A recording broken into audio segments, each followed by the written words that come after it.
Now I was about to kick off another episode of Straight Politicking. Alex Alonso, 101 on all your favorite platforms. And I'm here with my co-host, Munchie B, the mayor, Munchie Luther King, my bad. Yeah, man, get it right, man. And we got a guest co-host in the house, Ricky Roy. Yes, sir. Yes, sir. And, back again. Thanks for coming back again, man. Uh-huh. Appreciate you pulling up.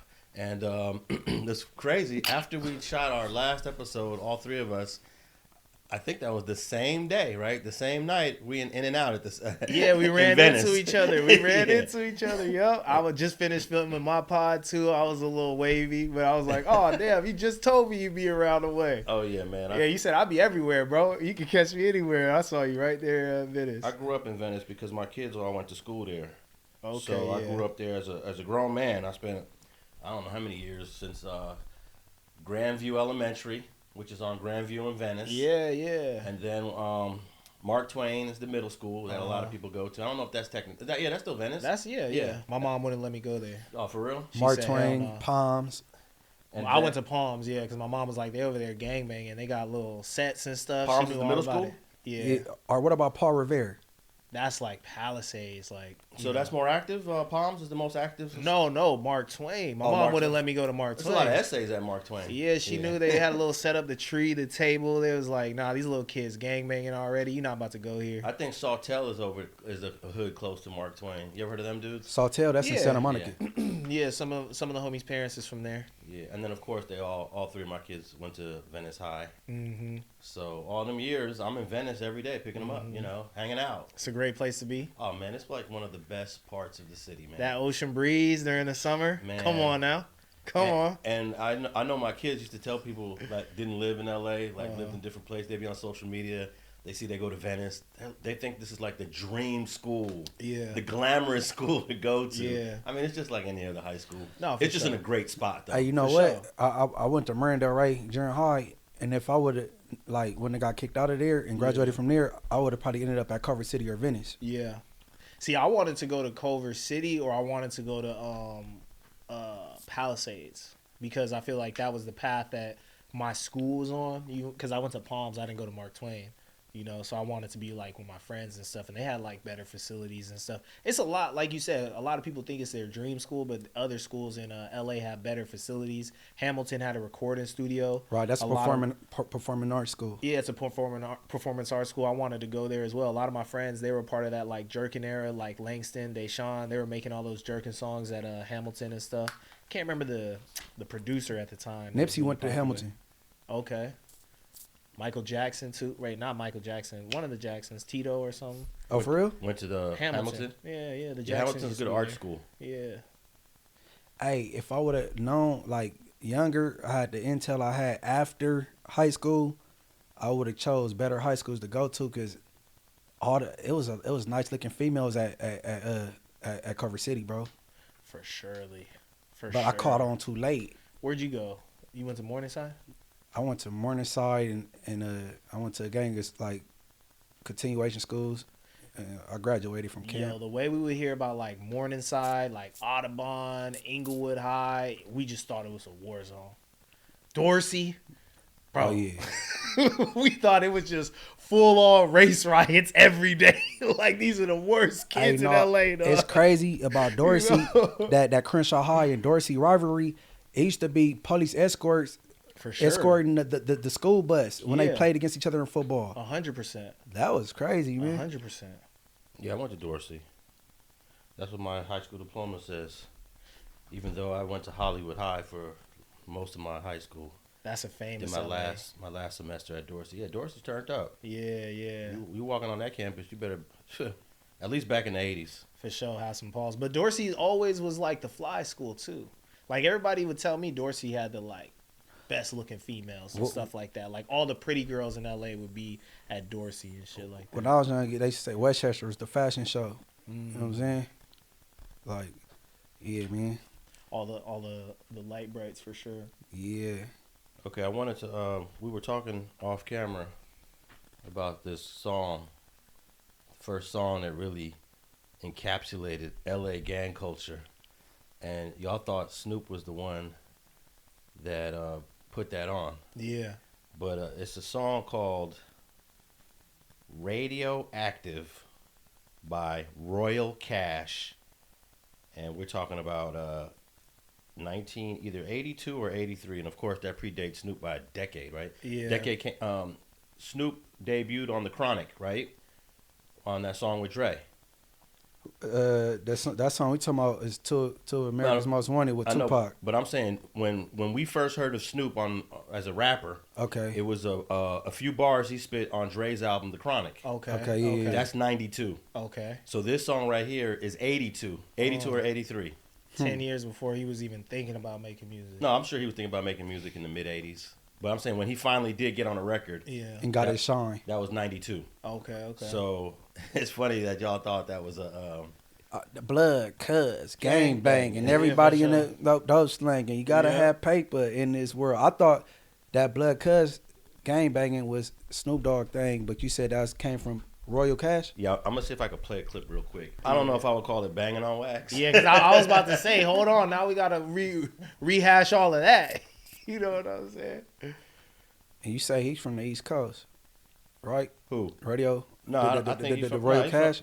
It's Radioactivity, Let's Jam Rap, MC Frosty, and Loving C. And you know what's crazy? I tried to look these two dudes up a while ago, and even though you do a search online for MC Frosty, Loving C, Radioactivity Rap, you'll find it. It'll come up. But these two guys are like nowhere to be found. Mr. MC Frosty and Loving C. No, they have to be from LA because it's a LA song. Yeah. Yeah, man. I know. I would need a time machine to know what's going on with that. You said 82. Yeah, I'm gonna. I was born 7 years later. Yeah, I remember riding the RTD bus, hearing everybody playing this song on the bus, and let's put the headphones on real quick, and let's see if I could play a little clip of it. It's not too difficult to find this song, Radioactivity, Let's Jam by Royal Cash, two rappers, and let's just play a short snippet of this old school, I'm going to say early 1980s, 82 or 83. Here we go. Let's jam, radioactive. Let's jam, radioactive. Let's jam, radioactive. Let's jam, radioactive. Blood, thugs, gang bangers, and it's thugs and pimps and dope swingers. You got to have knowledge in this world. You might get your personality before your ice world. You're doing your job every day, but then you work so hard till your hair turns gray. But let me tell you, everybody, that's the way it stands. You gotta have enough of gonna stay on land. Money will take your mind. There you go. Hey, that has got to be the first song ever to reference. Hey, they could sue Snoop. No, I'm sure Snoop got his permission. Unless, no, you know what? Some of these rappers, I'm gonna tell you, they don't get the permission. Bro, they just do it. He bit the first 6 bars. No, for sure. Wow. And then that Last Bang, Cali is active. They got that from this. Shit, that's Okay. crazy. All right. Hey, yo, they did their thing though. Yeah, they done bit off this song like 3 times. Hey, you guys are a little too young. But everybody who was a kid in the 80s, early 80s, because this was 82, 83, this song was banging everywhere. Everywhere. When I hear the song, even now, it makes me think of the way the streets of LA was back in the 80s, which was just turned up, just crazy turned up. I think dudes was doing drive-by shootings listening to this song. Yeah. Yeah, okay. All right, Snoop bit it. And then I don't know who that Cali is active. Is that West Coast Connection? Is that the Dub C? Yeah, let's bang. Nah, I don't know. I don't think. I don't know. It might have been some Battle Cat type shit. I don't know, but that beat was hard though, wasn't it? Yeah, that was dope. Yeah. No, he did his thing for sure. He did his thing. You know what it kind of sounded like? I was like, okay, this is when you get your little piano and you got that bass beat in it with the slap, and then they built something around it. Mm-hmm. No, you can really build behind. Yeah, for sure.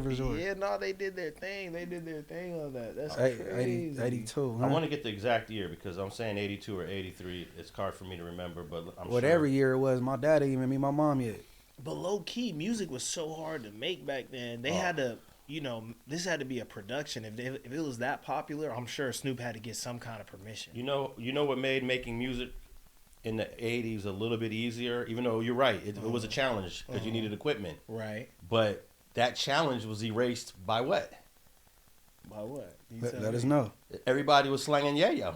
Oh, okay. So I need a beat machine, I need a microphone. All right, I have that tonight. Yeah. You know. But look, you know what stuck out to me though was the bass line. I was like, okay, they were really in there recording.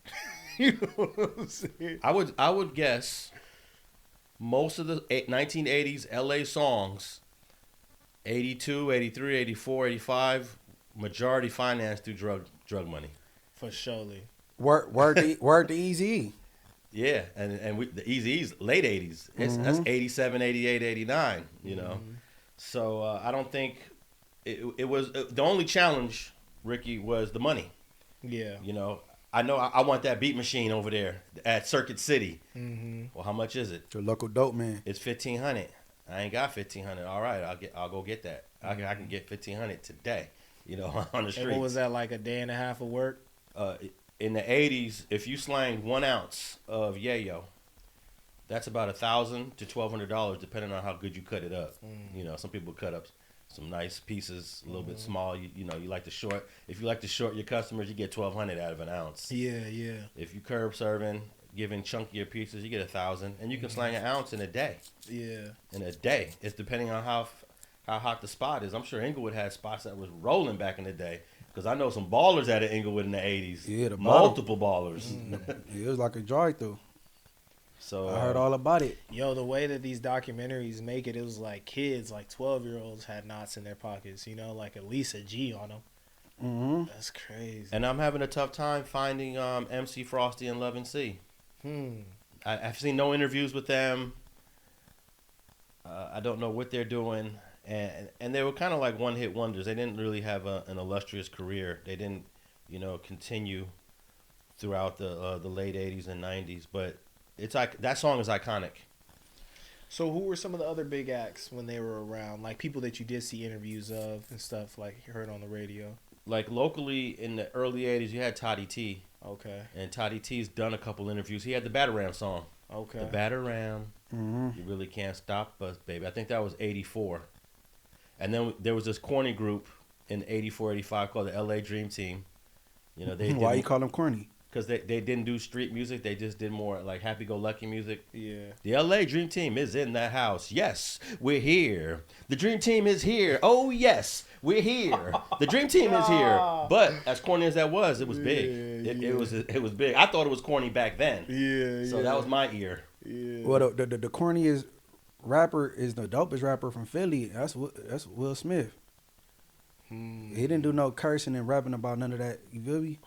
It says here that the Radioactive song was 84. So, another one. So this other channel has it as 83. So somebody will know exactly around that what time, year. yeah. You were saying 82. 82, 83. Because I remember taking the bus to the Fox Hills Mall in 82. Okay. That's when I first started taking the bus for the first time. It was 7th grade. Yeah, I used to walk to Wilton Place. You didn't take the bus to go to elementary. But once I got to 7th grade, and back then middle school started at 7th. For y'all, it started at 6. They flipped that script in the 90s. But so when I got to the 7th grade, that was 82 on the bus, and this song was. I feel like the song was bumping either my 7th grade or 8th grade. Everybody in junior high was listening to that. Gang banging. For sure. You know. It's the start of it. That's when I got exposed to it. 7th grade, John Burroughs. Damn, there's gangs up here. Everybody gangbanging at John Burroughs. Hey, it's crazy. That's what my dad said. Man, it's crazy. These kids, they grown and start gangbanging. We was gangbanging in elementary. Oh yeah, that's bizarre. I don't think I used to say when I was in college, I used to do a lot of interviews, and I remember talking about gang culture is introduced to a lot of people in LA as a 12, 13, 14-year-old. That's when you get put on. For sure. But we hearing now, dudes getting put on at 25 years old. 30. That's crazy. 30 years old getting put on. You can't get put on at 30. That's when Snoopy Badass got put on to Hollywood. He was 30. Nah, y'all lied. To No, me. he got put on in 2015. So who was beating him up? Some youngins? Yeah, but He got put on by a dude that was younger than him named Cudahy, rest in peace. Yo, that's crazy. but That's that community crazy. didn't know his real age. Yeah, they didn't know. They didn't know that, cause you know he got a baby face, like, you know what I'm saying? Uh-huh. Like, he in his 40s, bro.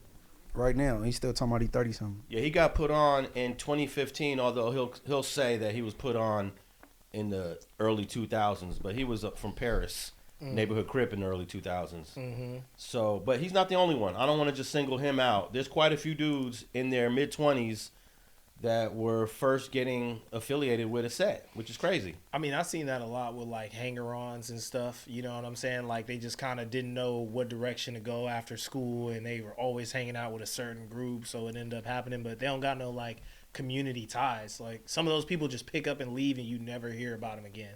You know, because they don't got a family or nothing that's like connected or any real roots. So I feel like it's just some looking for a home type situation.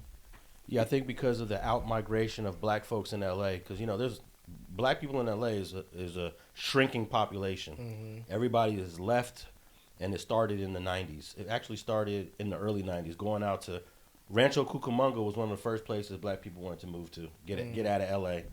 Then it became Moreno Valley, then all of the IE, then Victorville, then the High Desert, Santa Clarita, Palmdale, Lancaster. So that has dropped the black population in LA. So where do we sit at like right about now? When's the last time you looked at the It census? was like 9%. 9%? Yeah, Damn. 9% of LA is black. It kind of feels that way. And it's though, below too. the national. You know what the national average is for the whole country? 14. Around 13, 14, yeah, somewhere in there. okay, yeah. But our young ant community, that A-Trade community, is still black. Yeah. That the Westmount community, like between Century and Imperial, Van Ness on back, is still black. Hey, we got white people walking around now, Munchie. In Westmount, I got folks over there. We got white people walking around now too. It's getting gentrified. But they still got a heavy black presence. You know what I'm saying? For surely, yeah, for sure. The dip, all that, iconic spots and stuff. The little shopping strip on Crenshaw and stuff with all the good. Are you food. familiar with that section? Yeah, Westmont? yeah, I got family over there. Yeah, all Okay, so we're throughout talking there. about. Ain't nothing on Crenshaw Westmont though. What you mean? Westmount, like that's everything east of Van Ness. No, I know. Yeah. That's whatchamacallit, Inglewood. But Yeah, I'm yeah. saying it's still very much so black and Mexican. I Right, do right, get what you're saying. right, That right, whole right. little pocket right there is still very much The so. blackest area is on the west side of LA. Lamert Park is still pretty black. Okay, yeah. Mhm. Like Munchie said, the A-Tray area is pretty black. Baldwin Hills. The Crenshaw district. Yeah, the Crenshaw district is pretty black. Uh-huh. But it could change in the next decade. Yo, LA changes every 2 years. It doesn't even take a decade. It's like biannual. A neighborhood will change on you completely. Like Venice got gentrified overnight. They just came knocking on doors. $1 million, $1.5 million. Did you ever hear of the Oakwood Plan, published in 1988? No, No, I thought you were talking about the recent petition to change the name of the park. nah. It was written by the Pacific Division. It's called the Oakwood Plan. The title sheet says Oakwood Plan. In the Oakwood Plan, it names families and it names individuals that they want to get rid of out of Venice. It's really laid the foundation for the gentrification that came to Venice. 2007? Oh, 1988 Oakwood Plan. 1988 they were Yeah. plotting on this. Because it really starts in the early 90s. Because the feds came through in 2006? 2003 there was a big fed sweep Yeah. in Venice. I mean, it takes a good 10, 15, 20 years to really transform a town. But yeah, I mean, those families it's so small. It's only like the makeup of it is a few families. Yeah. You know what I'm saying? So it probably wasn't like that hard. You can look at people's last names and they repeat through generations, even yearbooks and stuff like that. So yeah, damn. Take them a minute to get them out of there though. If I had my hard drive, I'd pull it up and name off some of the families in that Oakwood Plan. But it's pretty crazy. Like, it took me years to get the Oakwood Plan in my hands.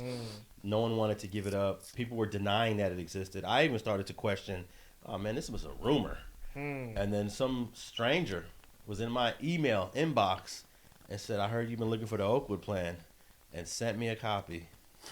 Wonder who it was. Some Maybe one complete of them stranger. Somebody- In fact, former Pacific Division dudes, you think? I don't know. Grew a conscience. I read about it in another book about Venice, and I contacted the author of that book because she referenced it. When you reference something, that means you looked at it, you read it, you got it. Yeah. So I hit the author up, and the author said, "Oh yeah, I got that Oakwood Plan. It's in my storage. It's in a box. Give me a couple weeks." I followed up. I kept following up. Never got it from that person. So then I started thinking, they never got the Oakwood Plan. They heard about the Oakwood Plan, referenced it. I don't know. That's my opinion. I don't want to put the author out like that because technically that's plagiarism. Mm-hmm. You referencing something that you didn't have in your hand, Mm-hmm. that's plagiarism. Mm-hmm. And then boom, I got it. It's crazy. I would love to see that and send that to some people in the community for sure, like that organize and stuff, and want to, keep the black presence because there's a lot of complaint that the Bulldogs aren't around anymore. They were like kind of lacking in resources, and I don't know. I feel like it would be good for people to see. Well, it's going to be in a documentary Okay. on the history of Venice Okay. That Yeah. you're working on. that I'm working on. Fire. So Can't I don't wait. I don't want to put it out Yeah, there yeah, just yeah. yet. No, do your thing. It Do took your me thing. so long to get it. It went all in good time, all in good time. And I'm working on that documentary with another brother named Bone. So Okay. it's just You know, it's funny. You saying all in good time. Uh, I don't know exactly what you mean by that, but he takes his time, right? I mean, he with the perfection thing. You feel me? Yeah. I mean, it might be 2050 when that come out. Yo, I saw you guys talking about that last time. I think it was maybe an episode or two ago. A few brothers passed away on you that you wanted to work with. Oh, yeah. Monster Cody being one of them. Well, yeah. But with the Venice documentary, take a guess when was the first year we started shooting on it. We went to Venice Hood Day, and we shot the whole Hood Day, which was amazing because Mexicans and blacks were there together at the park. Yeah. Guess what year was the first that kicked off this whole documentary, and we still doing it. And it ain't really my fault because we got other people on this project. What year? I'm almost embarrassed to say it. 2010. I'm gonna shoot you. I ain't some- gonna- You're close. Ricky Close. I ain't gonna be surprised, bro. Ricky Close. We went to Venice Hood Day. Actually, they call it Community Day. They don't like Community Day. Community. They don't like that. When you say Hood Day. What's his name? Stan Muhammad. Like no. It ain't Hood Day. It's Community Day. 2013. 2013. We started that. Okay. So 2013. You might catch me in a couple of them shots. Hey, is that right? hey, Yeah, you might see me you pulled up there. at Oakwood Park in 2013 or Yeah, 14. for sure. I used to go to Community Day. You know what Yeah. I'm saying? But yeah, when I went away to college, I was kind of like, all right, I don't know if I'm gonna be coming back. Doing this too many more times or whatever. Hey, what y'all I'm gonna saying? reference Sugar Bear from Venice Showline in this documentary? Have you heard of him? I'm not sure. We may have interviewed him. Is he still around? No, I we don't- interviewed I don't- Cisco, OG Cisco. I don't know if he's still alive, but he legendary. He had broke out of jail with a bar of soap. He had shaped it like a gun and used the grain of coffee to paint it the color. He broke out like he a legendary figure from Venice. Oh, Venice that's Show. crazy. Yeah, dude named Sugar Bear. You got to get up on him. Yeah. Like he was, and I think he the dude that subpoenaed all the high-ranking people, Mexican mafia dudes from all these prisons to all come down at the same time to come to court for him. You never heard of this, Alex? Man, I got too much in my head. Yeah, man. Nah, get up on Sugar Bear though. We may have even interviewed him. I don't. Is he still alive? But Is he this was free? we started these interviews in 2013. Yeah, so- I think he been locked up for a very long time. If he's still alive, man, you got to get up on him. No, he interesting. Well, we did get one of the founders of Venice Showline. So, Cisco, that was his name. And then we interviewed some V13s. And on one of the community days we went to, they had a picture of every deceased Venice dude, black and white photo, along the fence. Went around the whole park, Yeah. you know. Yeah. So Yeah, they take it serious. No, it is very serious. They got the generations and stuff and all the people that passed away underneath every generation. They always hang up some kind of banner for sure. Yeah, Venice is a beautiful community, man, for sure. It has a rich history as well. I love it. Hey, before we move on, it's funny. Okay, now what I be telling people that's from out of town when it come to these gangs and communities out here in California, you got to judge the people, not the place, because it may look clean and all that, and you might not even know that you in somebody's hood, right? Yeah. So I think people get that messed up with Venice, like where Ricky's on No Jumper, and they talking about, man, you from Venice, like Venice ain't L.A. Yeah.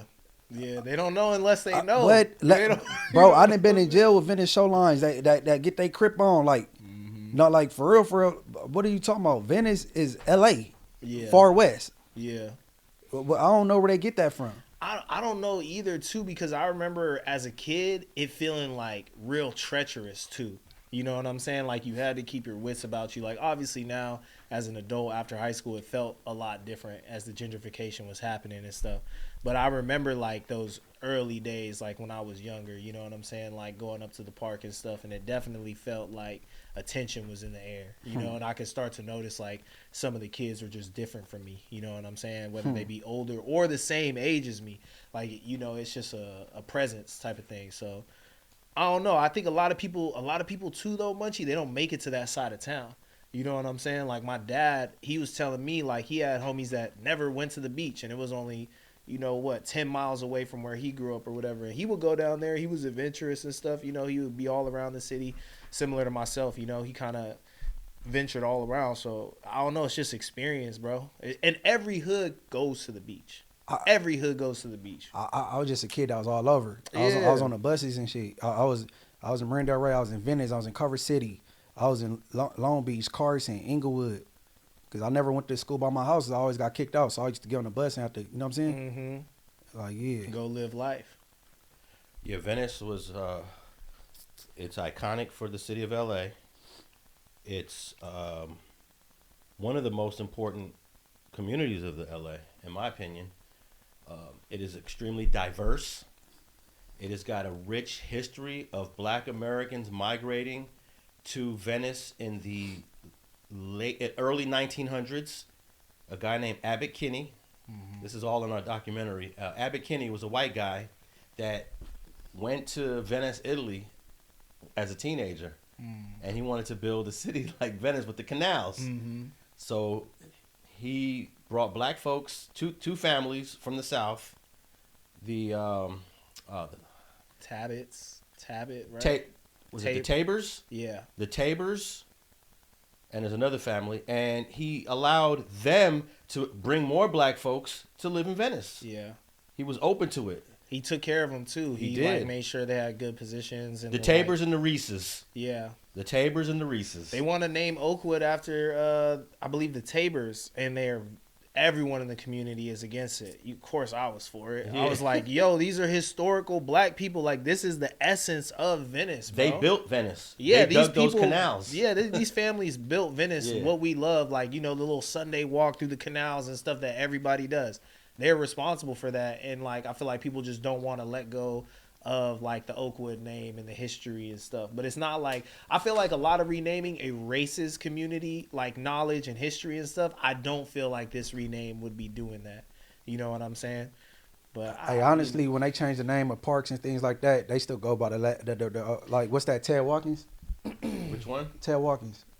Ted Watkins Park was yeah, that's the new name. But what's It was Will Rogers. They still call it Will Rogers. Yeah. Or Cinella Park. Yeah. They changed it to Edward Vincent Jr. Park. Nobody call it that. Yeah. Cinella Park. It'd be kind of hard to shake the old. You know what I'm saying? people are gonna call it Oakwood Mhm. forever. You know Yeah, what right. I'm saying? So Like, it don't really matter. yeah, I thought it was a good gesture, but you know, the community gets to speak and say what they If I was want. in Venice, I would have voted for it. Wait, you said they're gonna call it that forever?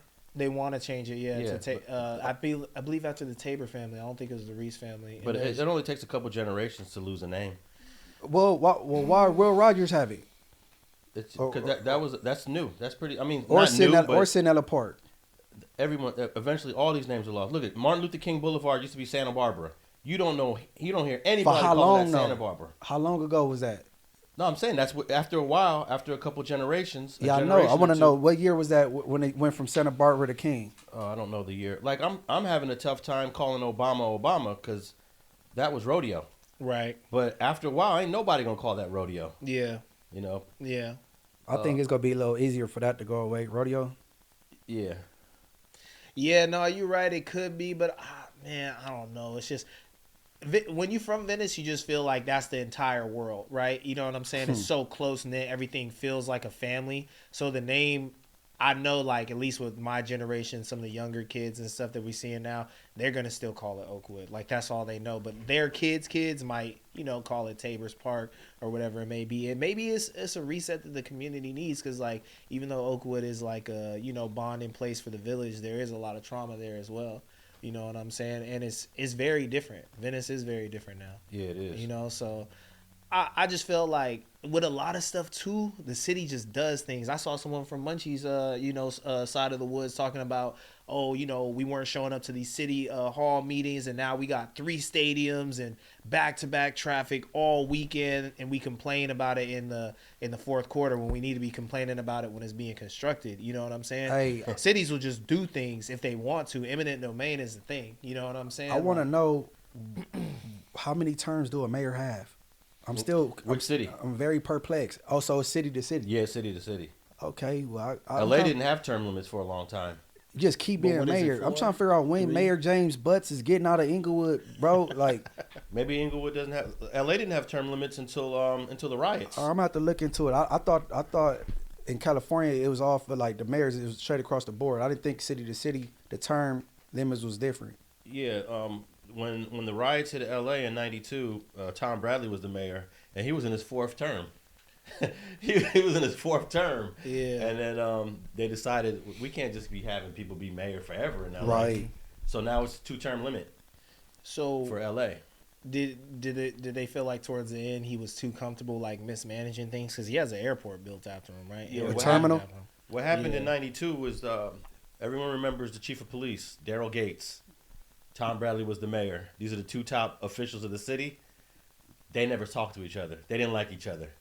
So Chief Gates was the chief from 77 to 92. What's that? 25 years or Jeez something? Louise. Yeah, and then Mayor Tom Bradley was mayor from he got elected in 74. So he was going on 20 years. That's 77 to 92 is 15 years. Okay, yes, 15, and then Tom Bradley was 20. And they felt that some of the problems were having these people sitting in their positions for so long. For sure. Contributing also what happened in '92. No, for sure, Yeah. 100%. So now we only have 2-term mayors, 4 years each for a term, and now 2-term police chiefs. It's 5 years per term. the police chief has to answer to the mayor, though. No, here the mayor cannot fire the police chief. But he's still above him, though, right? He can't fire him, but he Yeah. can put Well, certain fire in cities his you can- ass for sure. Certain cities, the mayor can terminate the chief. LA is built where the chief is appointed and he stays until that appointment is over, or unless he does something criminal. The mayor can't remove a chief. In a city like LA, I think that's reasonable. I'm not gonna lie, because then it could just be all about optics. Something bad happens in the city, crime is up. Oh yeah, he wasn't doing his job. Let's get rid of him. But LA is like a monster of a city to manage. You know. Let me see here on term limits for the mayor. Mayor of Inglewood can I've been run for wondering this shit re-election consecutively. For example, Mayor James Butts was elected to his 4th term in 2022. You over it, Munchie? Man, bro, he need to go. What's he been doing? What's he been doing foul? Man, hey, An incumbent. So basically, an incumbent, if you're already the mayor, you can keep running as long as you keep winning. Yeah. So but you didn't answer the question. They say he did 4 terms so far, right? yeah, it says here, Yeah. the city of Inglewood allows incumbents to run for re-election consecutively. So if Butts is in his 4th term right now, that means there's no term limits in Inglewood. Yeah, man. Something drastic has have to happen in order for them to implement term limits. And you know what? I'm not good with judges and ex-police officers being mayors of the city. Yo, Inglewood, y'all are on the up and up, Munchie. Inglewood is transforming, bro. Yeah. That's what I was telling him. I was telling him that as a newer, this is one of the most gentrified areas in recent years. Of course, Yeah. Venice went through their whole thing. But man, they got stadiums now over there. They got Yo. professional teams over there. Yeah. It costs at least $800,000-$900,000 to buy a house in Inglewood, right? Oh, Yeah. a mill probably entry right now for Okay. sure. It's got to be a mill. Yeah. You know what I'm saying? So yeah, they definitely have transformed that town. Yeah, they got the marquee and everything. It's looking futuristic. Oh over yeah, there. on that green background when you drive it down La Brea Hey, or check no this La out. Cienega. Welcome to Yeah. Inglewood. Yeah, Inglewood they got a Police- few of the marquees. Inglewood Police is one of the very few police departments that don't wear body cams. Well, that needs to change. Yeah, that'll change soon. That needs to change. Yeah, there's a lot of police departments that's changing now. There should be no police department or sheriff department. Here's what I want to see change on these police cams. You should not be allowed to mute the audio during an investigation or an arrest of someone. You notice they mute it, and here's the sign for the cops to communicate to other cops to mute. So then they all mute up when they tap their chest 2 times, Munchie. Boom, boom. Then they all mute up. And then we don't know what the heck they're talking about for the next 4 or 5 minutes. And it's like a 5-minute delay, then it automatically comes back. No, on. they turn it back on. Oh, that's crazy. The cameras are still going, but there's no audio. Yeah. Why That would you? should be You're not illegal. doing anything bad. Why would you need a mute Exactly. on a recording? Exactly. device? Come on, bro. And if you watch these First Amendment audits, cops do this all across the country. They mute their cameras for about 2-3 minutes, and we got to get this police report right, man, because he technically he was not. We didn't have to force him out the car. Yeah, you're right. So what we're going to put on the report? Oh, okay. Well, there's collusion, Right. Yeah. and they're muting it. Yeah. 100%. So that should be illegal. That's going to happen probably in 10 years from now. First we got to get everybody with cameras, and then we got to have a policy of how to use the cameras properly. And all of it is just for show, for sure, because they can, give out all this equipment and technology, make any changes they need to within an instant. We're seeing it with the ICE raids, you know what I'm saying?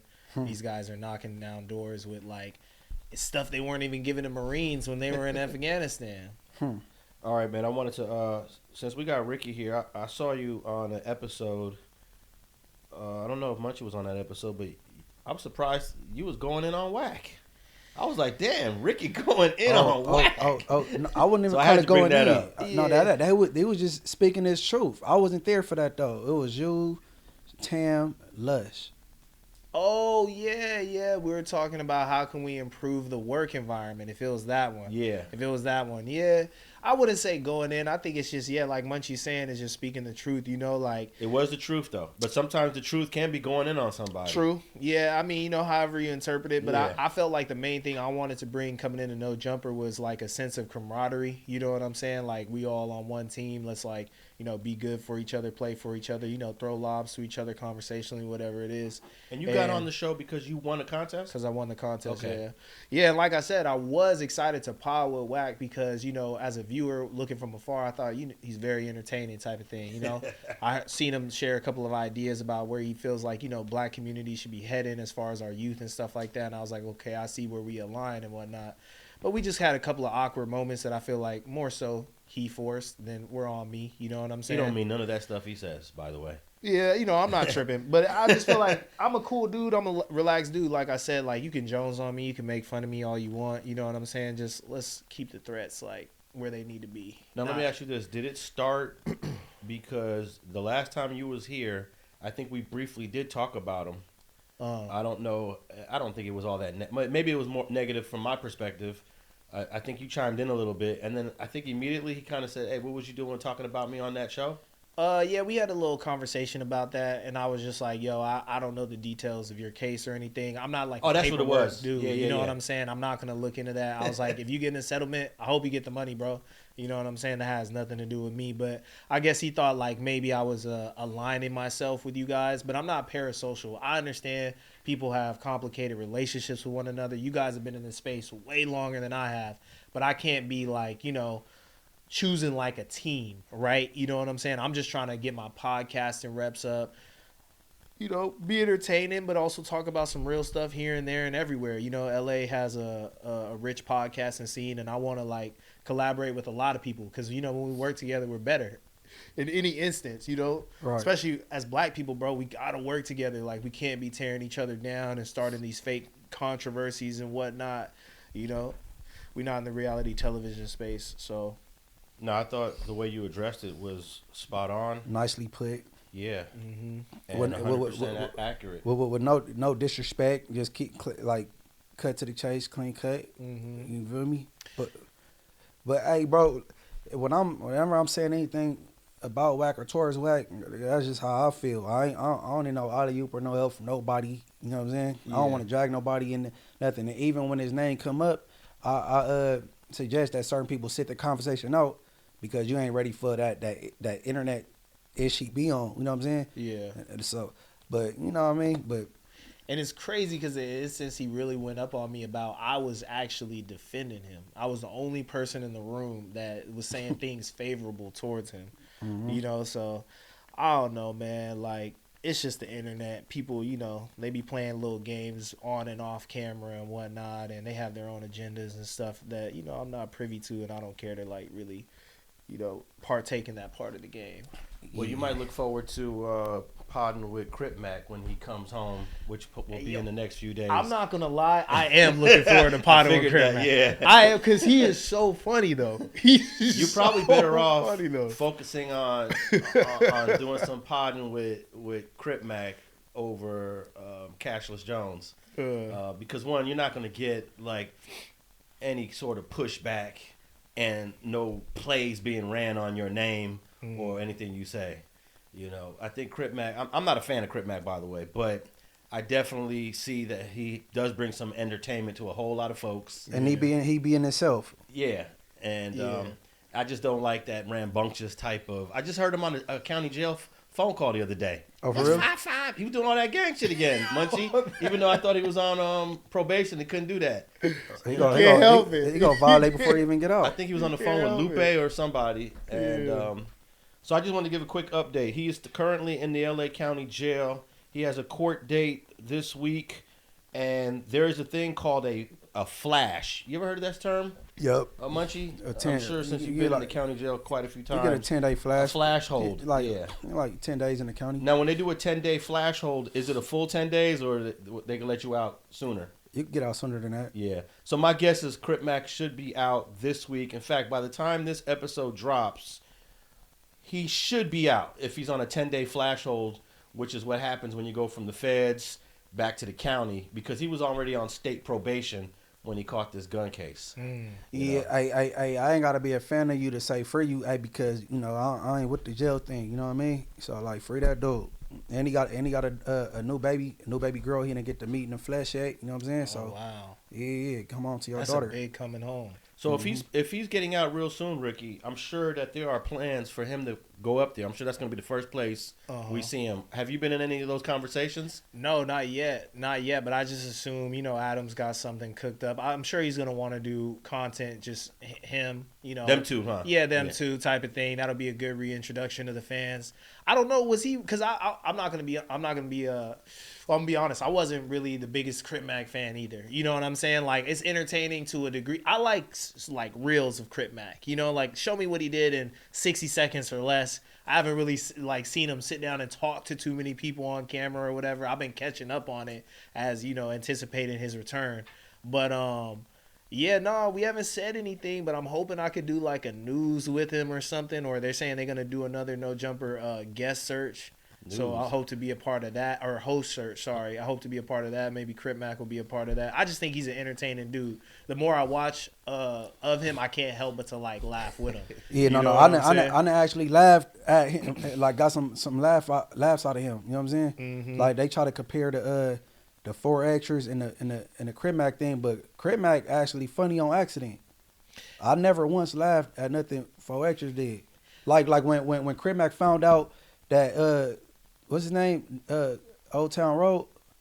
Lil Nas X. When he found out Lil Nas X was gay, he said, "Oh, cuz that." Hey, that was funny because before, man, he was getting up dancing, he was doing a little dance to it. He's like, "Oh, we got Crip Mac," you know what I'm saying, embracing the opening gay man. He's like, huh? Hey, that was funny.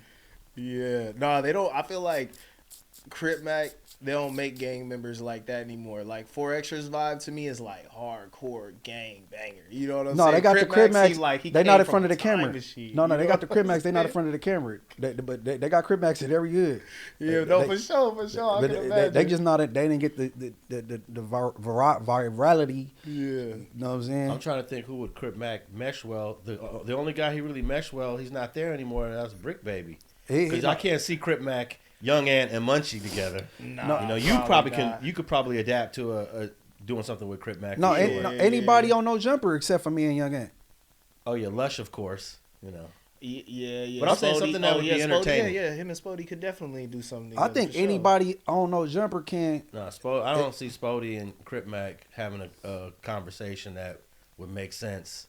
Spody's a like low key intellect. Yo, Spody has been doing his thing for Yeah. sure. I like Spody and Munchie and Young Ant for sure. Nah, for sure. We got 3 hood philosophers on one show. You know what I'm saying? Munchie be, added in with the comedy and stuff too, That's a good little combination they got going, with Flock as well.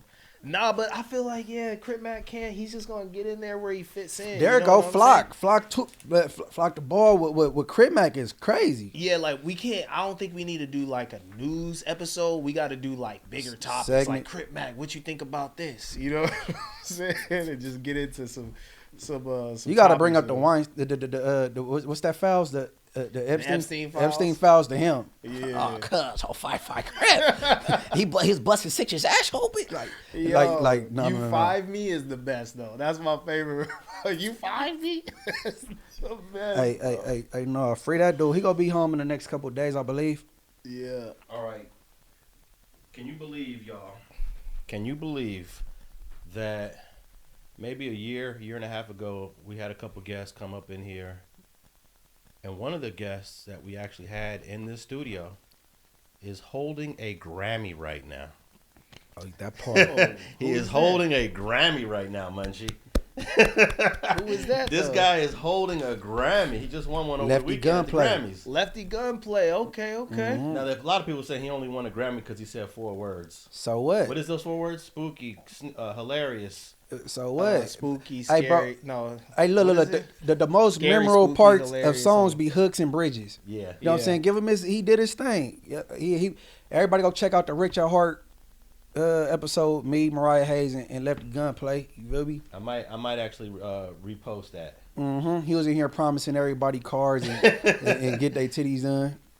Yeah, but also Kendrick Lamar, he grabbed him Sweet. five extra trophies. Sweet. Go ahead, you figured out the 4 words. Crazy, scary, spooky, hilarious. Can you imagine that? Just that. That's not even a hook. What's that? A bridge? That's a It's bridge. supposed out. to be like a bridge, It's a yeah. bridge yeah, out. He yeah. got a Grammy off of a 4-word bridge. Yo, Mm-hmm. that's amazing. That's the power of Kendrick Lamar. It's the power of Kendrick Lamar, but also too, Lefty is a special individual. I want to say that Lefty does have some star power. Like my barber was like, "Oh, I know y'all gonna be hating on Lefty up there. Y'all be hating on the essays, getting that Munchie. He like Munchie been sweating us and whatnot." But Lefty's got some star power, and he said that Kendrick told him he's what the West is missing. And I feel like there is some truth to that. You know what I'm man, saying? For sure. We need somebody from his community to represent LA in the new school in a great way. Hey. I love to see it. Shout out to y'all barber, right? Mm-hmm. But Alex, my witness, I was hold on. The comment section is very fickle. That be what you one week, it gets you the next week. Yeah. Bro, I've on street TV, I've been bashed by the black community because I take up for the Mexicans too much. Right or wrong, Alex? I think that it's a mixed. You get mixed reviews. Sometimes you're getting bashed, and sometimes they're saying you ain't going hard enough. It's just weird. That's why I don't pay No. attention. I to ain't gonna these act like comments. I don't comment dive. I don't let it bother me, but I'm aware of it. But it was like when Lefty said that he wouldn't want his baby to date a black man, and I don't see nothing wrong with that. That's what that's probably how he was raised. And I That's think common. all our grandmas or mamas probably didn't said the same thing. That's common. So when I said that, everybody's man, oh, were you in your hip hop and that? Man, that don't have nothing to do with nothing. So when I was saying that, I was getting bashed. You know what I'm saying? But you know what I think it is? Because I was kind of surprised to see you have that take as well. We know when it comes from them, it's coming from like a real place of prejudice. Like my pops, I remember being in a car with him and him asking me like, what kind of girls you like? And I was like, I like them, like pretty much all of them. But like right now I'm dating a like Latina girl and I think that's pretty cool. I've been digging the Latinas lately. And he was like, you think you're ever going to be with like a black woman, like settle down with one? And I was like, I don't know, but I don't think it's really that big of a deal or whatever. Like I wasn't saying anything for or against. And he was like, nah, when you grow up, you'll change. You know what I'm saying? He's like, it's nothing like home cooking. But I know he would let me and accept me doing anything. Versus in some of those households, bro, you really can't bring a black Hey, but dude see, home. my take was with that as far as Lefty go is because I vibed with him, spoke with him on and off the record. Okay. And I know that he not a racist or he a genuine person. You know what I'm saying? He said like he said he ain't never had sex with a black girl. I'm like, never? Cause you rapping now. Yeah. He hit all the big booty sitches. Yeah. You feel me? But you know what I mean? But you know what I mean? I don't know. I get it from both ways, I guess. I mean, Pause. even with Tommy Guns though, where he came out recently and he had, you know, some words about black mothers and stuff like that. It just sometimes, man, coming from that community, you know, some Hispanic people, not all Hispanic people, because there's definitely a lot of people that believe in. He's the you black know- skin, right? Yeah, he's the Blaxican. See, his take is not respected based on the town he from, the population, and Right. the amount of families that's in that town. Well- So you're not qualified to have that type of take. But my point being though is like we know that they have a history of really not liking us. You know what I'm saying? Like, so you said you've hung out with Lefty the man, right? And you think that he's not a person who holds like a lot of prejudice in his heart. If his daughter actually brought home a black dude, how do you think he would react? Would he just be like, oh, I'm gonna be cool, I'm gonna be cordial, but I'm gonna like, If I was to guess on a hypothetical, I think he'll eventually get over it. okay, You know, all right, I can man. respect Man, that. he goes, man, you pretty cool, man. I can Shit. respect that. I can respect that. I'm not gonna sit here in front like, oh, he's got to be cool with it right away. I can respect some human error and growth. You feel me? Now, there's a history that Ricky's referring to here in Los Angeles only. You know, we got the fire bombings and in the projects in Boyle Heights of a black family by Mexicans. Hazard projects, They big got hazard indicted. projects. We got the shootings down here in 204th Street throughout the 90s and early 2000s. We've got multiple examples of Latinos exerting a certain amount of hate, not only towards blacks that are in gangs, but black people who are civilians. As you know, well. and the reverse is not true.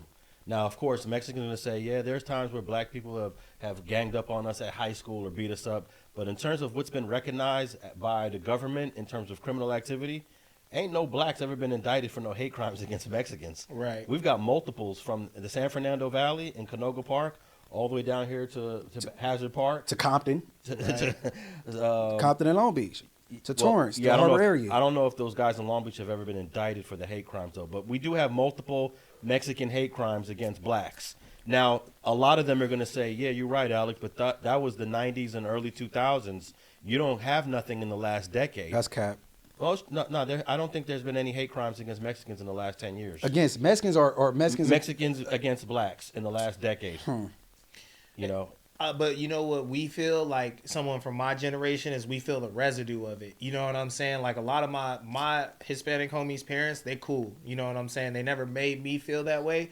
But in other places, other groups, you know, like if they take me to a party or something like that, you know, I could kind of feel it a little bit. Like I get it. And, you know, I'll just chalk it up like that. Like, you know, no harm, no foul. I'm not on that type of time. I can understand if you reserve because of whatever past that you've had, especially with like the older generation, you know, it's there for sure.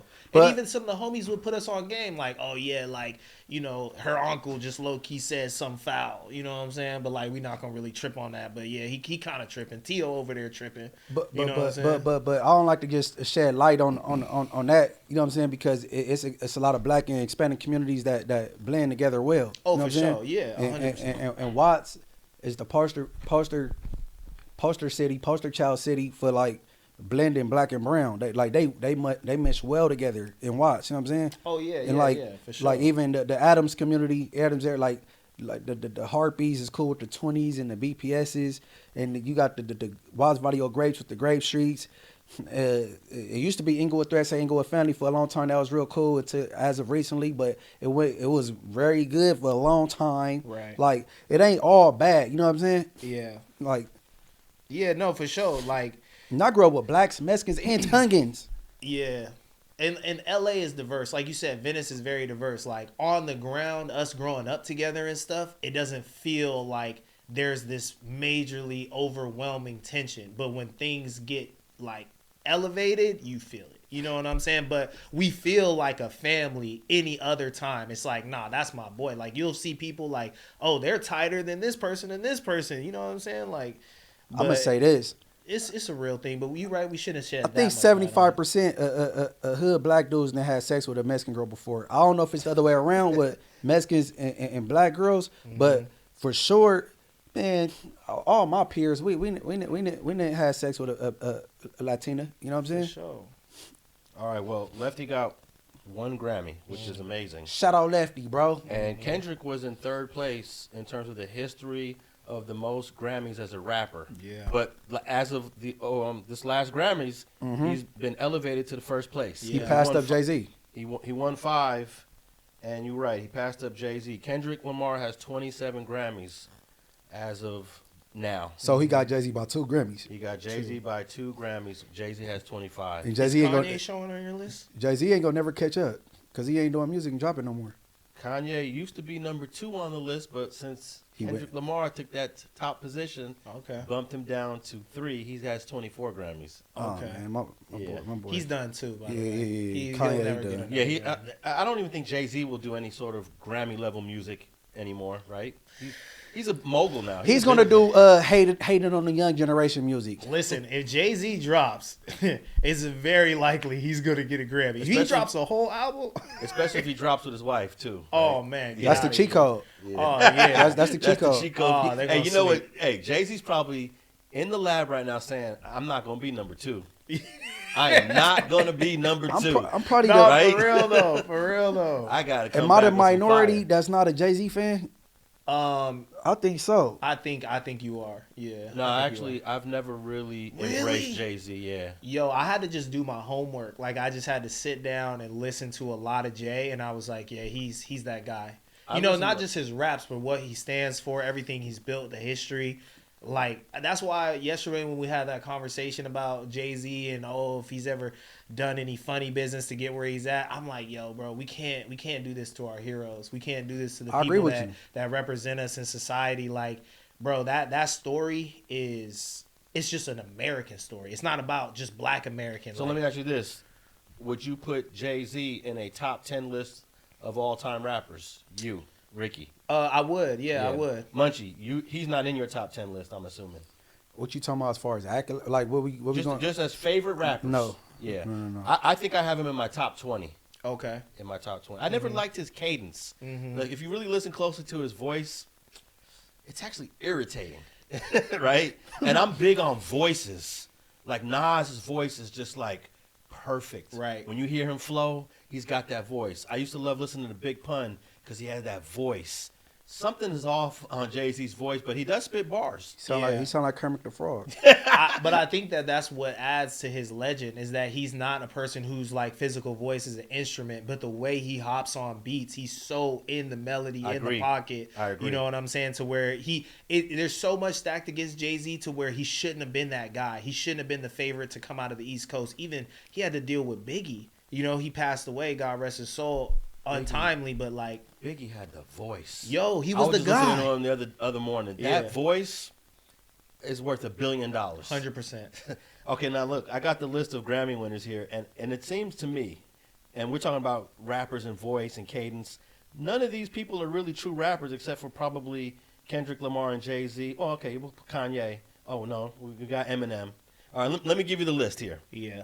Number 1, of course, Kendrick Lamar, 27 Grammys. Definitely top-tiered MC. Jay-Z, 25. We're going to call him top-tiered. Kanye, 24, top-tiered. And then Eminem comes in 4th place with 15 Grammys. He's definitely top-tiered.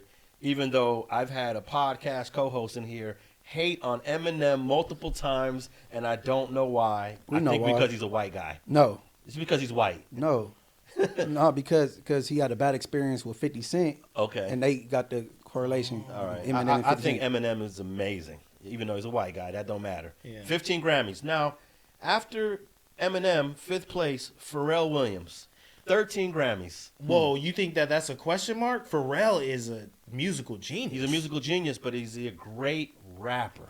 No, This is he's a great artist. He's a great artist. Yeah. It's This a is a difference. list of the most Grammys won by rappers. MCs versus rappers. I mean, MCs versus artists is 2 different things.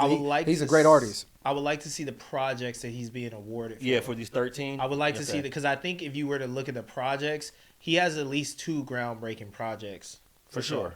Okay, so after Pharrell, Pharrell is 1, 2, 3, 4. He's 5. We got Lauryn Hill at 8. She ain't done nothing in like more than a decade. Yeah. She was a genius herself. Yeah. Andre 3000, my favorite. I say my favorite artist from the South. The South got something to say. Yeah, he's got 8 Grammys. Dr. Dre, 7 Grammys. Great artist, okay rapper. Yeah. Right. He never wrote nothing. So no. He just a musical genius. Yeah. Mm-hmm. So I like so far I don't put Dr. Dre in that rap category. I'm not putting Pharrell Williams in that rap category, but great artist nonetheless. And this is crazy. After Dre, Outkast was 6. So He on there twice. You got Andre 3000. Yeah. He got 8. I guess he got 8 Grammys as a solo artist. Oh, And that's then amazing. Outkast was 6. Wow. So hold on. Okay, you can add that up then. Yeah, that's He should really be bumped up in the list, but I guess it's separate. yeah, it's separate because technically Big Boy is part of those 6 to where he's not part of those other 8. When I heard Andre, I was thinking, I feel like some are missing for sure. Because I know, didn't he get some? He got like later in his career for like the Idlewild soundtrack. But and was stuff that like was that under Outkast? Is that a group thing? That's see. So you got 6 with I Outkast think and it's 8 a with. pairing. Yeah, I think it is. And then number 10 on the list is a rapper that I almost think there's 2 rappers tied for 10. They got 5 Grammys. Drake and Lil Wayne. Where is Snoop Dogg? He got done dirty, for sure. My next question He was is too early. how many rappers are some of the most revered MCs that don't even make this list? For sure. Yeah. For sure, there's a lot of names. You missing have to from there. finish the list for me to say that. I mean, just think of rap like you just said. Snoop Dogg. Snoop How Dogg is definitely Snoop has a not on that career. list? He definitely has a career where That's he what should I'm be saying. in the top 10. So he not on this Yeah. list? No, he's not on the top 10. No, he not on the list at all. Well, this is just the top 10. So I don't know if he's Oh. ever won. I don't know if he's won. Nas is missing a lot of Grammys too. Man, yeah. They're too early. They're too early for the art form for their music to be appreciated at such a high level. Well, That's a good point because the hip hop didn't get into the Grammys until the late 80s. And that's when your favorite rapper Will Smith won. Yeah, man. For parents just don't understand, I believe, which was the corniest song of the year. You had Rakim. These are other rappers you had that year. I think you Yeah. had Rakim. You had LL Cool J. Oh, LL not in the top 10? Oh yeah, LL. That's crazy. LL has more platinum albums from his first freshman album than any other rapper. He came out the gate platinum. I think he has 9 straight platinum albums. Damn. Not on the list. It was political back then. It was too Yeah. political for the real art form to be appreciated. That's what it was. Oh, that's crazy. LL not on there. Yo, that's crazy. And I think Kendrick Lamar benefits from being a new artist, relatively new. The last 10 years. You know what's interesting? I can't believe Drake only has 10 Grammys. We're seeing like a No, shift. 5. It says here 5? 5. He's tied with Lil Wayne. 5. Oh my god. At number 10. Yo, that's insane. But we're like seeing this shift where like the pop guy that you think should be the guy that's sweeping at the Grammys is not appreciated by the Grammys, and the hardcore rap dude is the guy that they're toting in Kendrick Lamar. You know what I'm saying? Like there's definitely a huge shift of like what's valued. No, it ain't for because the- that's for a the mix. That's a Academy. mixed list. Because the hardcore rap guy, then you get down to the mid of the list, it's more artistry than. No, those are hit makers, Munchie. Everybody on that list is hit makers. Why is Pharrell so high up? No, but when you say hardcore rap guy, for real, not a hardcore rap guy. He's So a that's hit what- maker though. Dre Yeah, is a yeah. hit maker.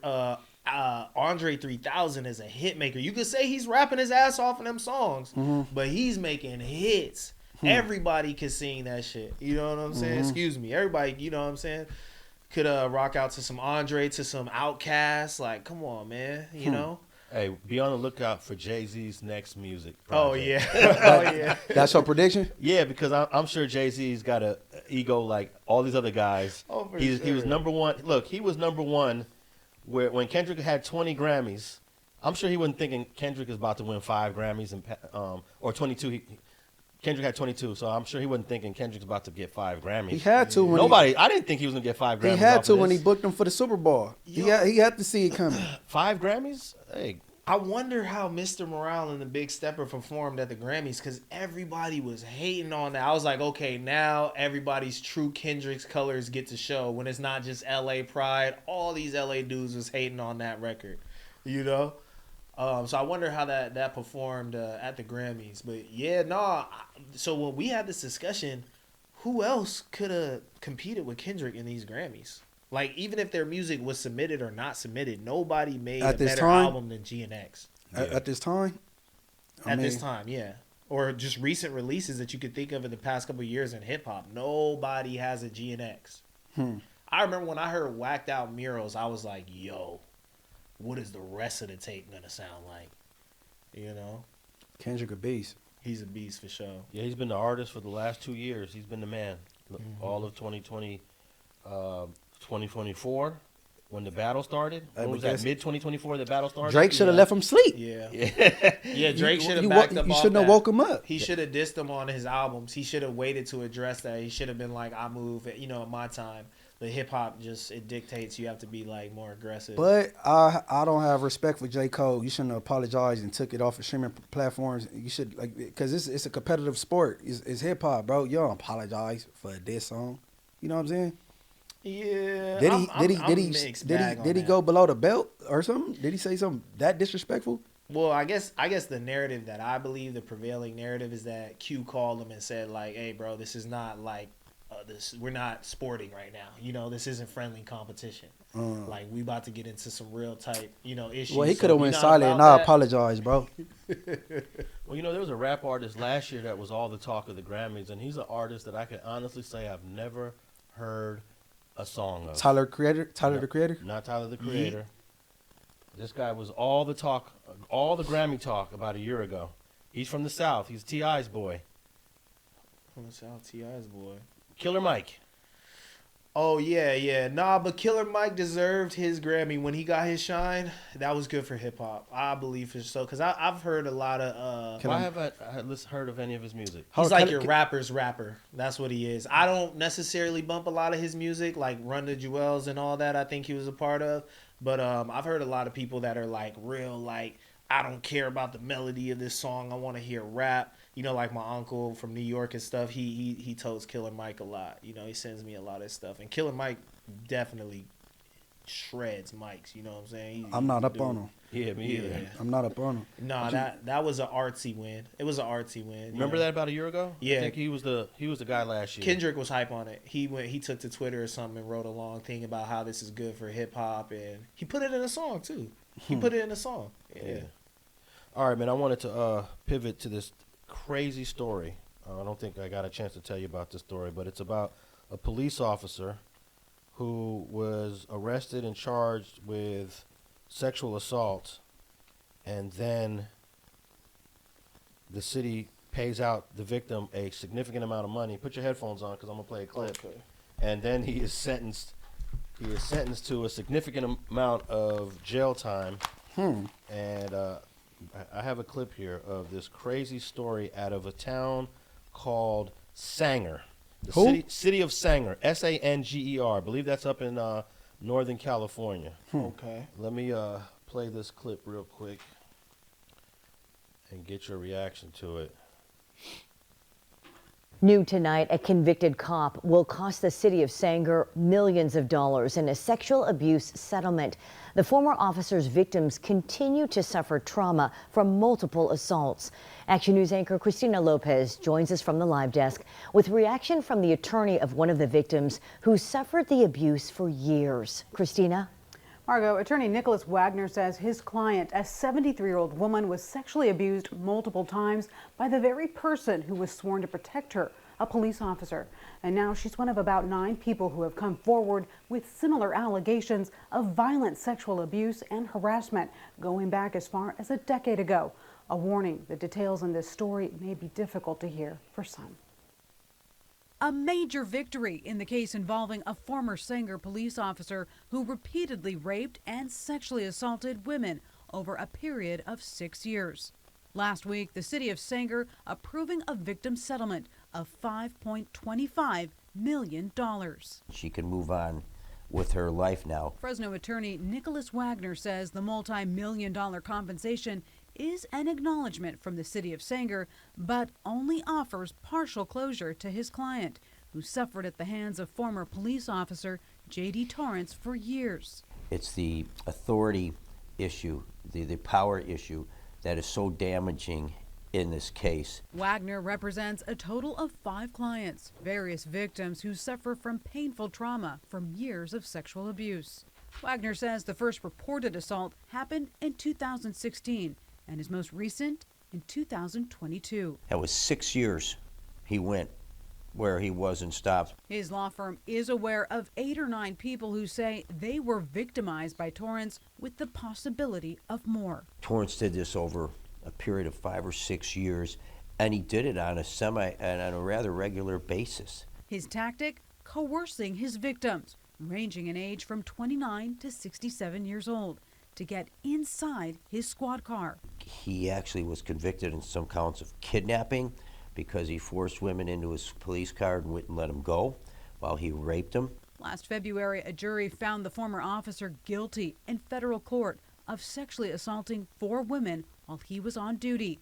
8 women testified against him. The judge sentenced Torrance to 5 consecutive life terms, which is the equivalent of about 240 years when you're Torrance's age. Torrance's actions represent one of the most serious betrayals of public trust possible.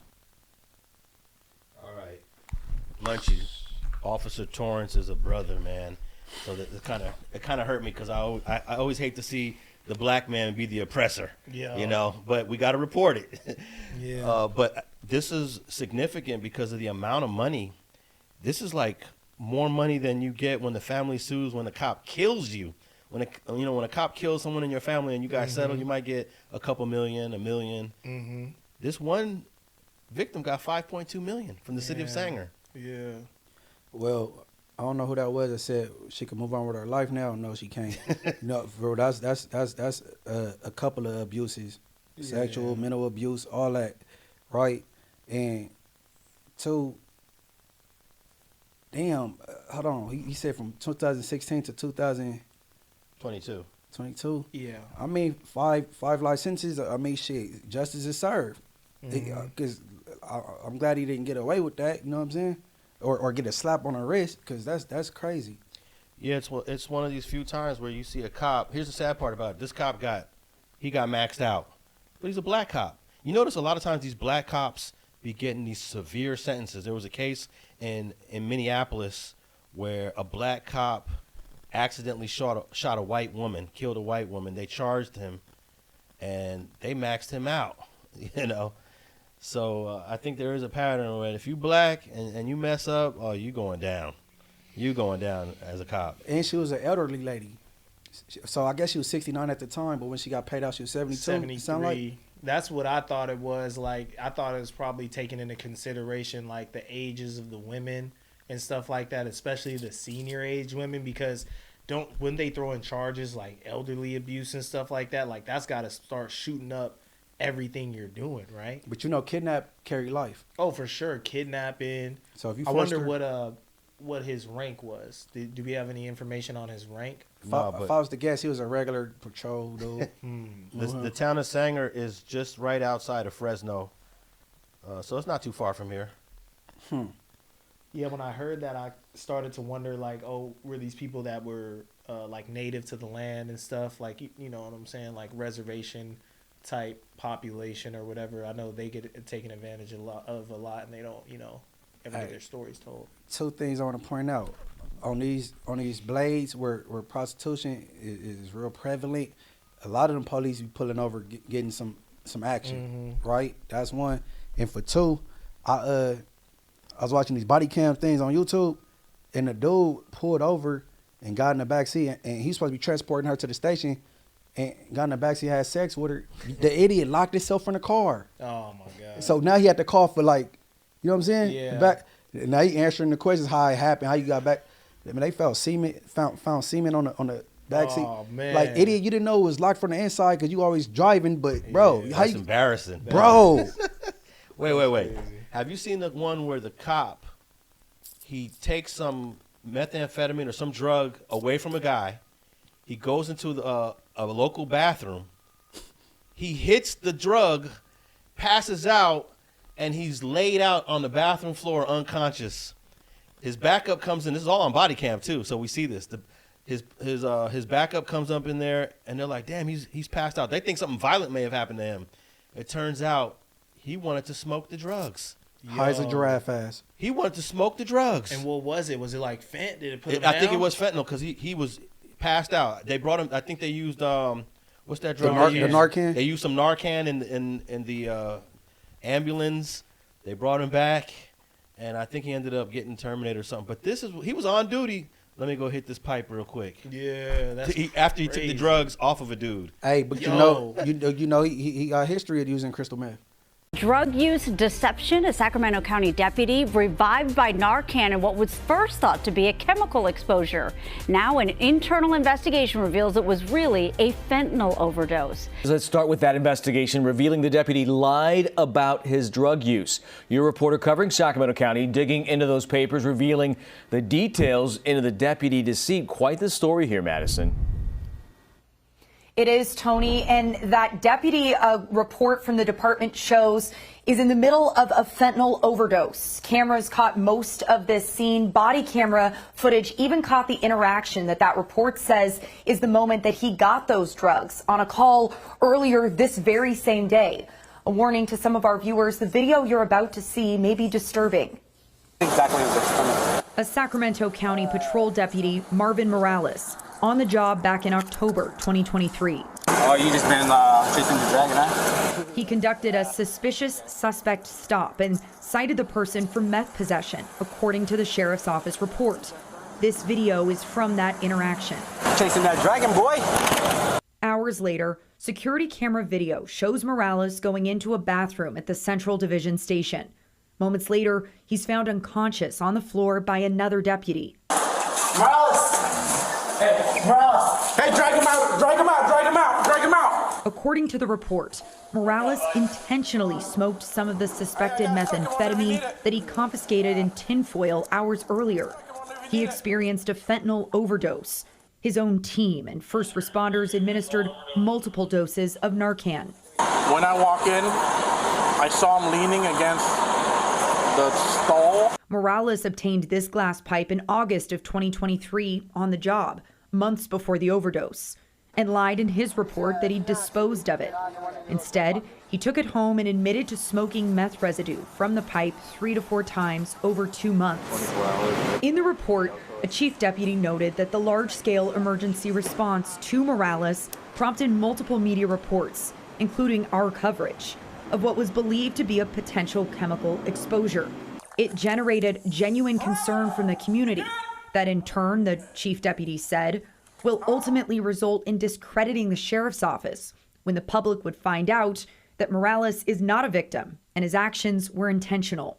Yeah. That's all that show. And then, you know, a lot of them people that come from overseas and in the service, they be over there getting high and they come back because I've been in the county jail and see them sheriffs and it is one sheriff doing this little baton and just walking around looking crazy by the eyes. I'm like, he high as fuck. Damn. And you ain't went home, bro. I've been seeing you for 3 days straight. Yo, there's so many functioning addicts as well in our society. You know what I'm saying? I've recently kind of changed my ideas about drug use and, like, you know, decriminalizing certain drugs and stuff. I'm over here talking like a 50-year-old. We need a productive society. We can't have all these people out here fentanyling and stuff. Man, shout out Lush, man. You know what I'm saying? We care about you, Lush. Yo, chill we care. out, bro. No, Lush my boy. But, nigga, I'll be checking on him like, you all right, nigga? Yeah, dog. God. Oh, God. But you know what? I have been paying attention to journalism a lot, Alex. And I was watching this report, and when I saw it was a brother, and, you know, how frequently they were showing him on camera and stuff, the different shots and whatnot. It just kind of, in my head, went off. Like, I wonder if this is more excessive than they would do, like, you know, another cop or something like that. I've been trying to pay attention to that more so in journalism. Obviously, here's what you do. He did is heinous. I'll give you a tip. Whenever a cop gets arrested and you hear about it, see if you can find his mugshot. 90% of the time, you cannot find this mugshot. They don't release it. It's just a name and the age. That's all it ever is. It's a name and an age. They never show the cop in any of the articles and stuff like that unless it's like a George Floyd level infraction. You know what I'm saying? Where it's national news and they can't hide the person. You can never find the mugshots on a lot of these cases. Now, Munchie, you said Inglewood PD does not use body cams yet. Sanger PD did not use body cams during the years that Officer Torrance was abusing these women from 2016 to 2022. But as of January of 2026, And this case is a new case. I wonder if this case has any influence on this. But as of January 2026, Sanger Police now has body cams. Yeah, man. Yeah, that, and I know he preferred not to have a partner so he could do this freaky shit. You know what I'm saying? Yeah. Like, that's crazy, bro. I learned that Inglewood police didn't have or use body cams because this case I'm fighting right now. You know what I'm saying? I'm like, he ain't lying. Nigga, where the body cam? I'm a yeah, I didn't do it. Nigga, she's like, oh, well, you know, Inglewood is one of the few departments that don't. I'm like, man. All right, man. I wanted to ask you guys about this this mayoral candidate for the city of Long Beach. I don't know if he's a serious candidate, but I think you guys might have some views. But the reason why he's been coming up in the news is because he announced that he wanted all the gang members in the city of Long Beach. He said 55. He had a number. He said 55 gang leaders. I don't even know. Is there 55 gangs in Long Beach? Maybe 55 gangs or gang leaders? Well, he referenced the gangs as well. So I think there might be about 50, 55, maybe. All together, black and brown. Yeah. He wanted all the leaders to come together because of the recent ICE protests.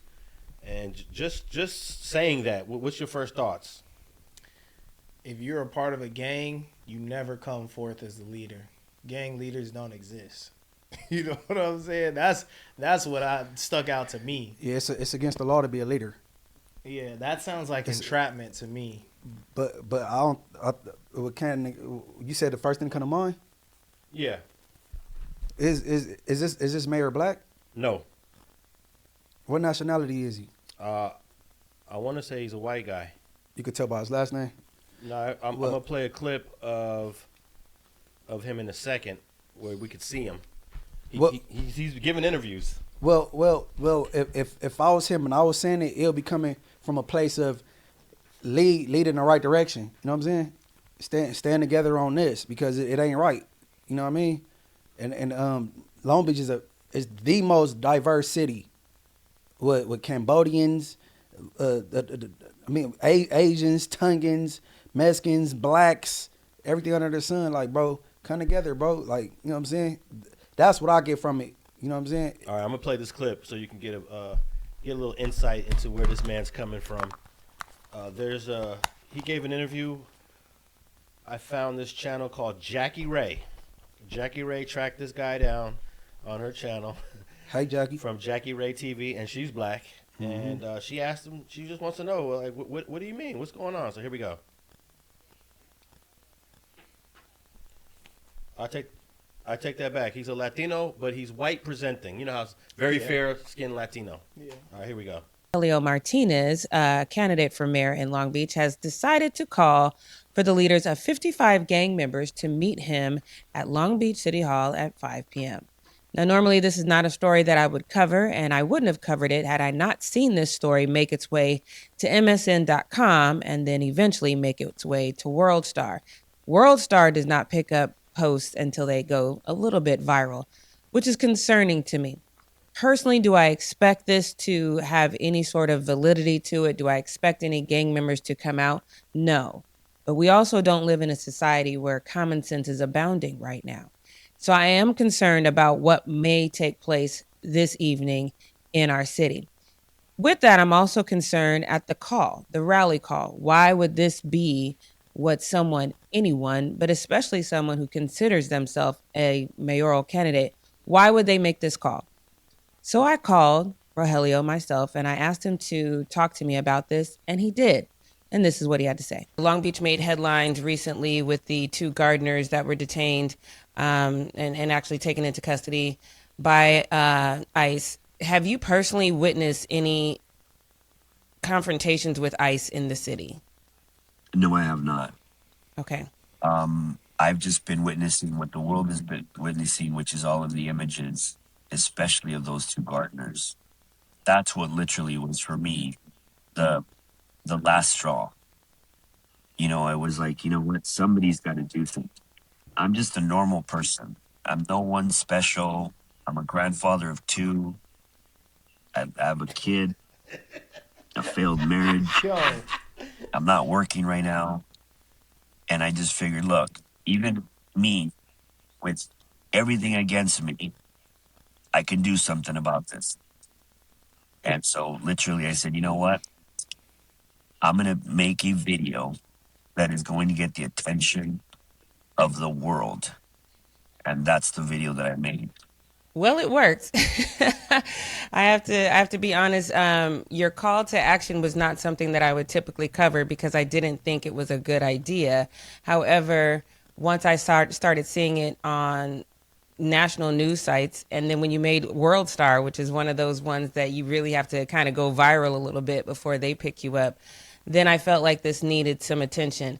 But when I think of gangs, especially covering what's happening in our city regarding gangs, I felt like this was a terrible idea. So what was your thought process behind this? I was very meticulous and detailed in every word that I used. If you noticed, I never asked for any violence, not one time in the video. I never named a gang by name, meaning there is no gangs showing up today. Not one gang is showing up today because I didn't specifically call upon one gang. I made a very purposeful, intentional video to get the world's attention. And I just didn't know how much hate there was in the world for me. Do you think there's hate in the world for you specifically, or is there an understanding that while you didn't specifically name gangs, gang members, and you did not specifically call for violence, gangs are violent? So you didn't necessarily have to say, violence. You did say we want to do a non-violent meeting of the minds per se, but there are families in Long Beach that have lost loved ones to gang violence. There are people who are still grieving from gang violence. There are communities in our neighborhood. I cover stories all the time about the racially motivated violence from gangs in this city. Absolutely. And you know what? And those families have every right to backlash at me for the pain that the gangs have caused. It was my only way that I could get the attention that Long Beach needed. Look, right now, my daughter, my grandsons, even my ex-wife live in Long Beach. My little sister was born in Long Beach. Right now, I only care about... All right, I'm going to end it there because it's a rather longer clip, but you get the idea of what... he basically admitted he was clout chasing. No. I wouldn't. Not clout chasing though. Okay, yeah, maybe clout chasing, because clout chasing has a negative connotation. Yeah. But that's what he was trying to do something along those lines. Yeah, he had no malice. He had no malice. It was an attention grabber. It worked. All right, can I say something controversial based on what she said to him? Gangs are not violent. Gang members and gang individuals can be violent, but gangs themselves are not violent. That's my position. I agree. And for example, Munchie B, we go back to your heyday, many moons ago. Right. Your name was the name out there doing the dirt. You was definitely embracing violent activity at some time in your very far past, right? Right.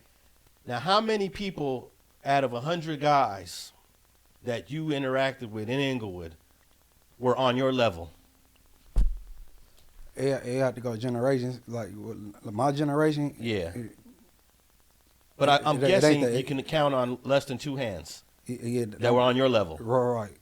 And how many members you think the Inglewood is counted for members of Crenshaw Mafia, Inglewood family, all the hoods in Inglewood? Hundreds of members, right? What you mean? Hold on. Like how many people does the Inglewood PD say is an Inglewood family? They got a rough number, a rough estimate. Yeah, they have an estimate of this, and then active, like actually over there, like they got their little numbers or whatever. But everybody ain't the violent one, bro. That's really like the the needle in a haystack. You know what I'm saying? Hey. They be thinking everybody is these you know what I'm saying? And my problem with Jackae Rae, and it's not just her, the media makes us think that the gang is violent.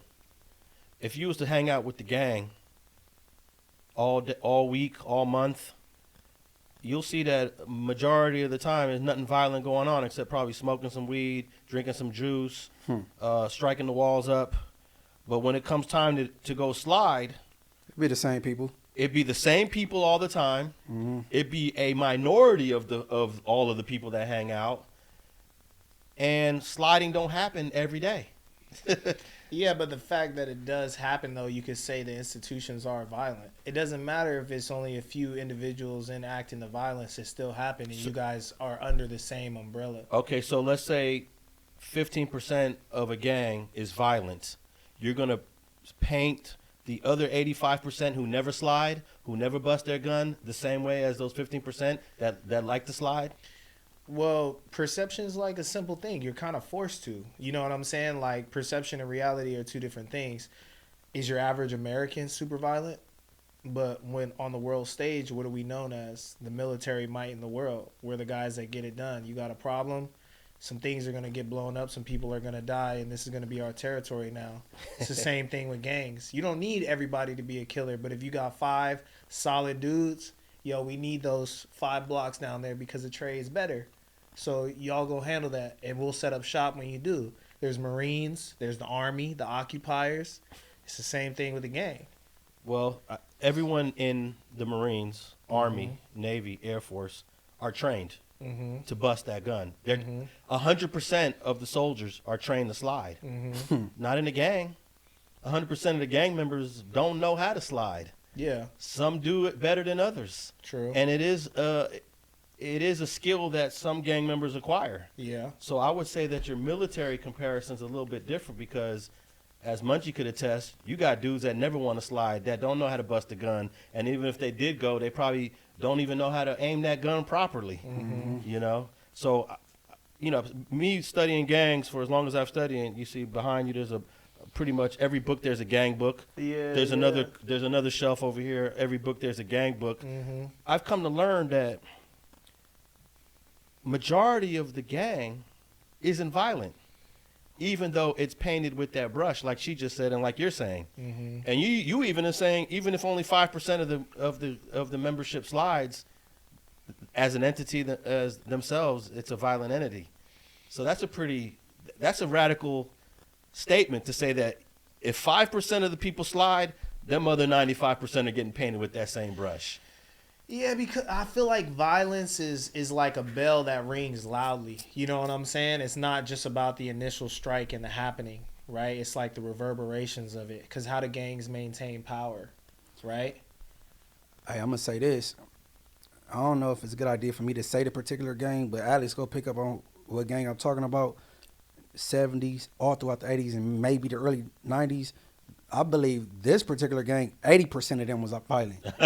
You know what I'm talking about? And they had the most members on death row. Yeah. And like that was, you know what I'm saying? They were a small gang, and I guess everybody had to be a slider. Right. Back in them days, you know what I'm saying? Like, because they was getting impressed by the Crips. But you notice that even with the gang you just talking about, and I don't mind saying it because I've said it on other podcasts, the neighborhood family Swans, the 8-9 Swans. Okay. It's always the same names coming up. It's the same, you know, it's the same circle of names that come up as being the main active sliders. And it's crazy because Alex interviewed Bear from East Coast, and he said the names. He said my dad, my uncles. He mentioned Big Time. You got Ragtime, Big Time. Ragtime, Big Time. Big Evil. Big Evil, Sinister. Sinister. Like he named my uncles and all the names like his name, like, and my dad, like. Yeah. And look, even with the 8-9 family Swans, which is probably no doubt historically one of the most violent sliders. Right. We're only talking about maybe 10 guys. Right. And I'm sure 8-9 family Swan, it was more than 10 dudes. It's more than 10 dudes. But y'all are letting gangs off too easy. I was literally just talking to somebody about this the other day, like similar with the mafia. You only need 20 guys around, 20 wolves around a flock of sheep to do a lot of damage. The rest of society isn't even capable of these levels. What's a lot of damage? Because right now, 2025, was one of the least violent years the city has seen. Well, not now. We talking about, gladiators from a different time. Even in Munchie's generation, it was starting to become different. Correct. You know what I'm saying? So I'm saying when we're talking about gangs historically, and especially if we're gonna do percentages, I can make the argument with the Army. What percentage of the American population is a part of the Army? Trained to slide, very small. Wait, very small. What percent of the American Army? population? Oh, the American population is a part of the Army. No, but you compared the Army to the gang, though. But 100% of the Army is trained to do that.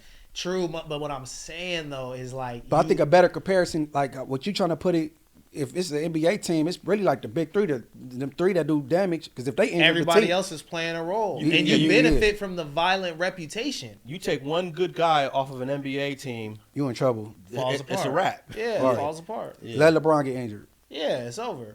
But they still playing and they still coming out every day. But then also too, when you kind of take that away from gangs, like okay, they're not violent. Then what are they? Like a lot of the stuff surrounding gang culture is violent. Like even the homies' dads back in the day talking about, yeah, we used to put our lokes on and we used to catch fades, and the first person to get their lokes knocked off, you lost for the day. You couldn't put them back on. Okay. That's not even though it's friendly sparring amongst each other. You keeping your skills sharp and stuff. Normal people ain't doing that. Gangs are violent in nature, inherently violent in nature. You kind of have to be. I disagree, because if I look at gangs 100 years ago, there's some books there that are older than our grandparents. Mm-hmm. They were still considered gangs, but there was no violence. So how did they operate? What were the main functionings? What did they do? Non-violent activities most of the time. Gambling, break dance, graffiti. No, I'm talking about going back to the 20s and 30s. Oh, okay. The violence comes in as violence in America rises. So here's an interesting thing. If you look at a trend line of violence of gangs, and it increases in the 70s and 80s and 90s, you'll see that violence of non-gang members in American society trends up too. So I'll often link gang violence to traditional American violence regardless. When American crime goes down, guess what? Gang crime goes down. So gang crime and traditional crime peaks and dips similarly. The health of a society. It's the health of a society. So gangs are just a reflection of the grander society. Uh-huh. So there was a time when America had very little bit of crime.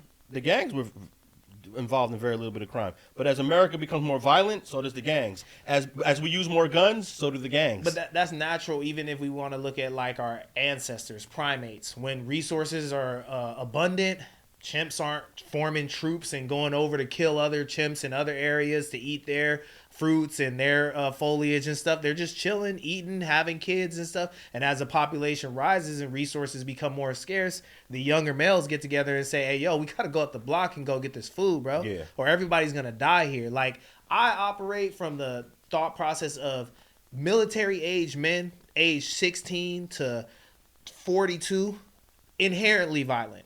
That violence is going to occur when you have men that are capable of violence. When you get packs of boys running together, they're going to get into some kind of fights, some kind of scuffles. It's human nature. You got to keep their hands busy. You know what I'm saying? Like idle time is the devil's playground.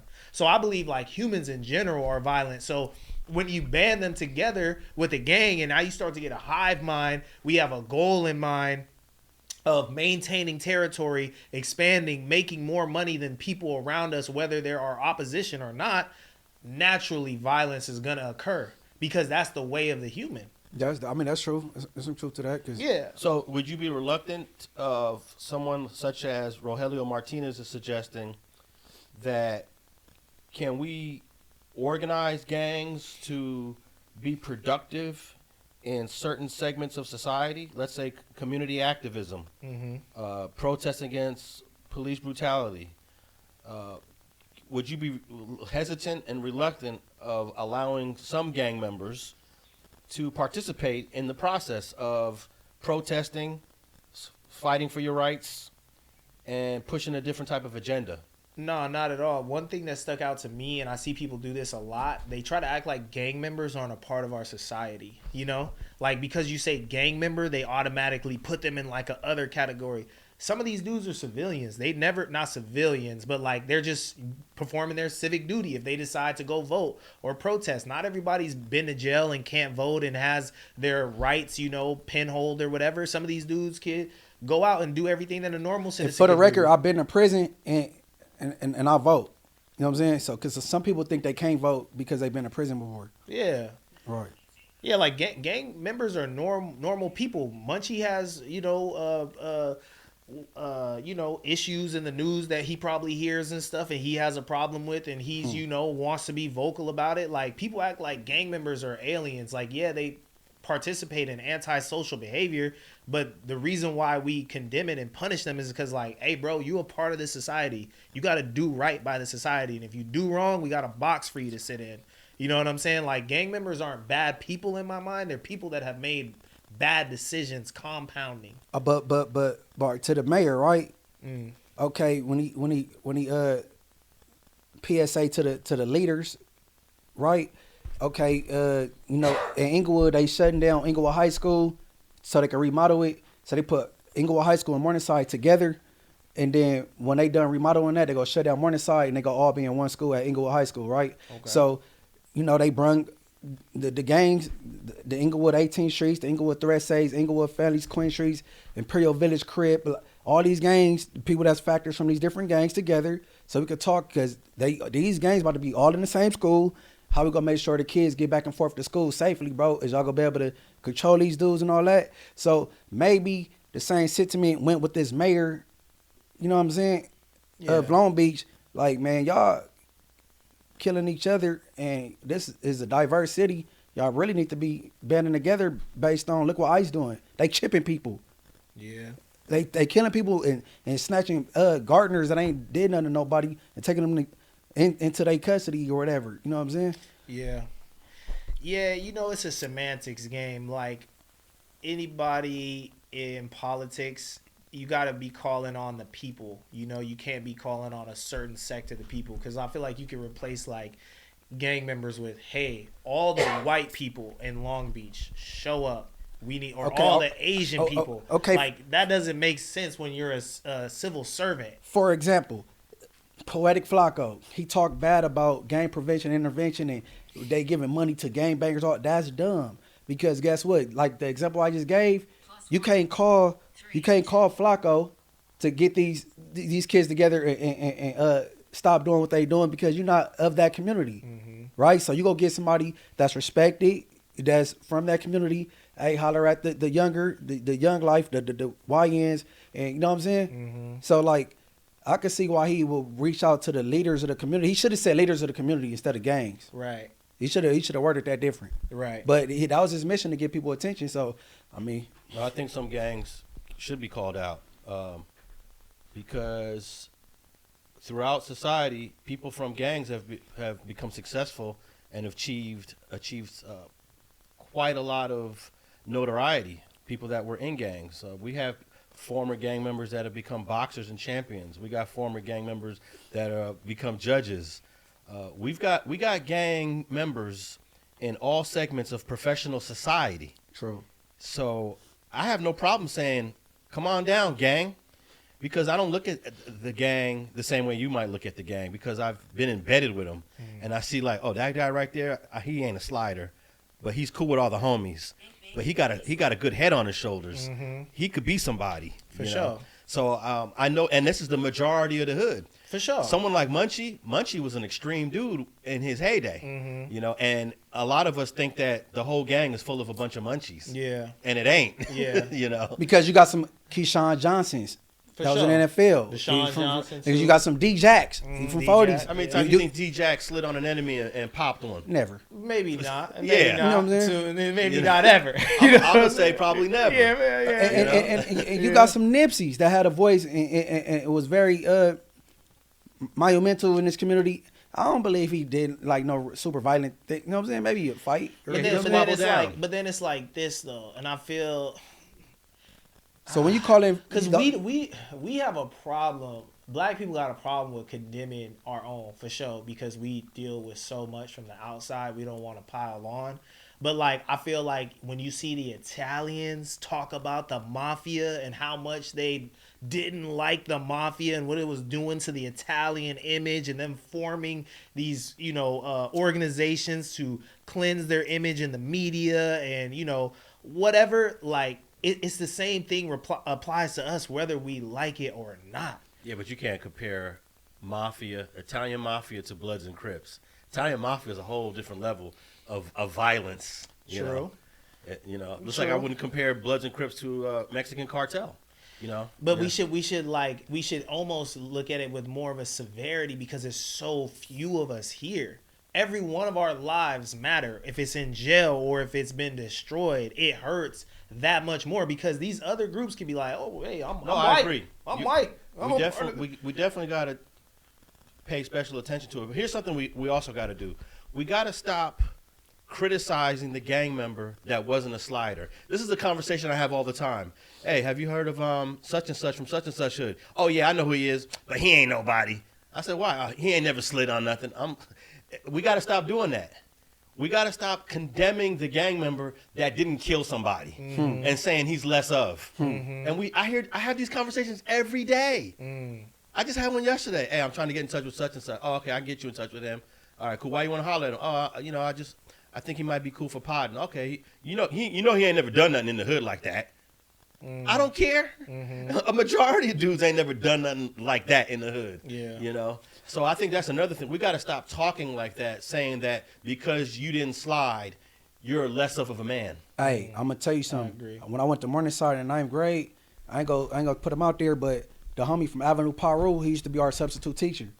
So when the sub come, you act the ass, but we didn't do that with him because we ain't trying to show him out. You know what I'm saying? It's the homie. He go watching this. He don't know who he is. Like he from Avenue Paru. Like he was our substitute teacher, and you got those. And he's from where he from. You know what I'm saying? Oh, for sure. No. I know that there's tons of talent in the hood, tons of intelligence in the hood. I always say that one of the most untapped wells in America is the inner city kids, and that is no color. Judge you know Mathis. what I'm talking about? You familiar with Judge Mathis? Of course. How many people you think he killed? Where he from? He's in a gang in Detroit. Oh, okay. Probably not. Probably not anybody. I don't think he slid on anybody, but he was out there squabbing. He was out there hanging out on the block. But then it's like, he was out there getting arrested for petty things. It's like this though too. Why you got to be from a gang though?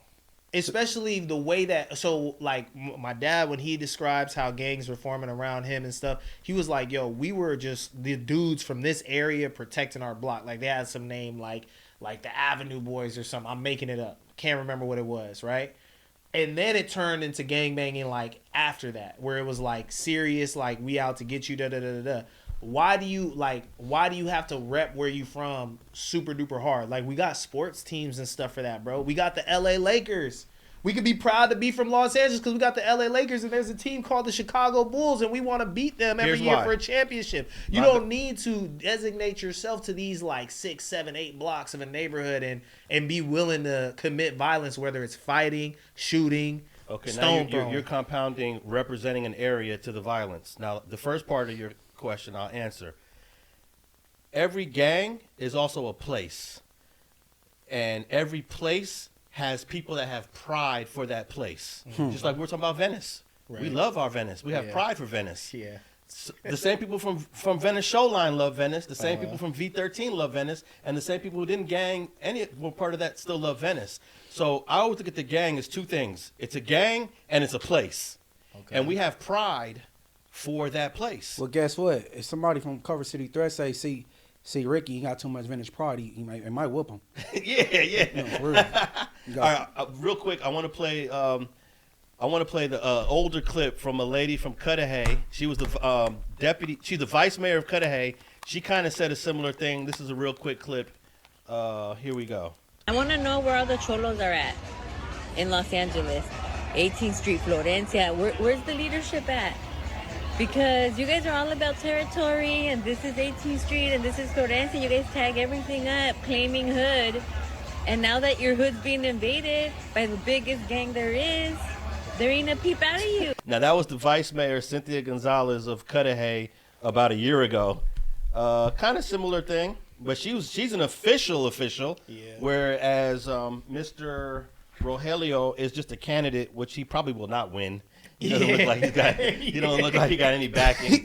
He sound like he's still getting over his divorce. Yo, he getting on his feet. He said for failed real. marriage. Hey, man. Hey, look. That's why I said his was more calculated because he seen what happened with her. Yeah, he didn't say no gang names. Yeah, so he knew what he was doing. But he still took a backlash though. He took the same. He was backlash. willing to take it though. Yeah. He was willing to take it.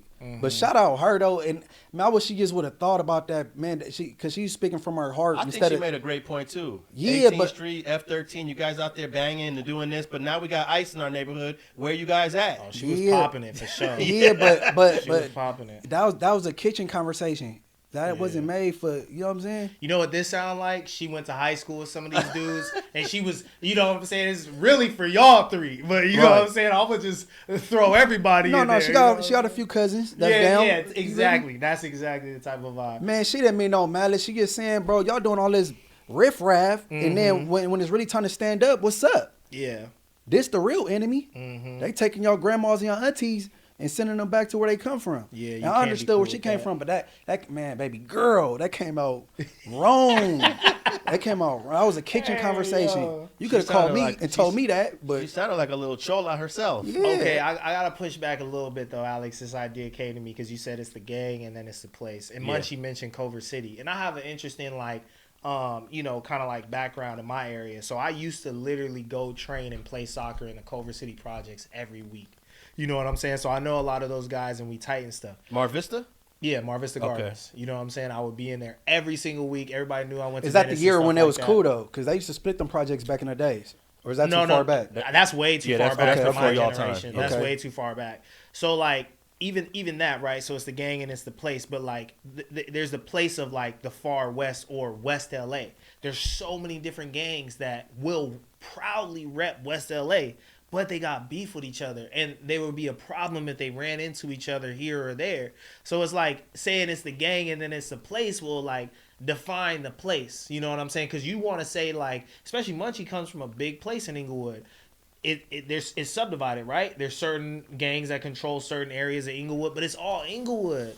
And y'all are all beefing in Inglewood. And guess what? Inglewood is a part of LA. It's all LA, but LA is divided over these like subsections for what reason? You know what I'm saying? And as someone that comes from Venice, I feel like, yeah, I can, in my mind, see it and understand why. You know what I'm saying? The city is divided by 88 neighborhoods by the government. The government divides the city into 88 separate 90 separate communities. Venice would be one of them. Yeah. You know, West Adams is another. For sure. Mid-City. I mean, it goes on and on and on. But so then, there is this division. People will say the east side. People will say, West LA. They'll say the west side. Like, that's encompassing a lot of people that I would even be better if the gangs were larger and they were all getting along and there wasn't so much infighting between such small spaces. You know what I'm saying? Like, my dream for black people, if you're going to have, there's always going to be gangs, right? Like, why don't we got a black mafia? Like, why isn't it just everybody coming together getting money together? You know what I'm saying? No, for real, though. For real. Like the Italians, they were subdivided between what? They say 5 families? 5 families in New York. Come on, that kind of makes sense. That's a smaller number. How many gangs we got? A lot. Come on, bro. Yeah. It don't make sense. It becomes to a point where a risk of danger keeps elevating. The more you draw these lines, the more you don't cross that, don't do that. You know what I'm saying? Well, we're living in unprecedented times in Los Angeles. Murder rates down. Things violent crime is down. For sure. I mean, when I was going to high school, the city was having 900 to 1,000 murders a year. So now we're having about 300 a year. So that's like a major reduction. So I don't think all of these issues are a problem of violence. Obviously, they're not. We got 40,000 documented gang members in the city of LA that committed maybe 100 to 150 of those murders last year. That's a low number to me. That's a low number. For sure. Oh, 100%. We got 4 million people in this city. The city says we have 40,000 gang members, and those gang members committed 100 murders in last year, or maybe 150. I mean, imagine if all 40,000 gang members that the city claims we have were sliding. What would the murder rate be like? Through the roof. Yeah, so I don't think that what you're talking about is ever going to go away. We're always going to have conflict. There's always going to be subdivisions.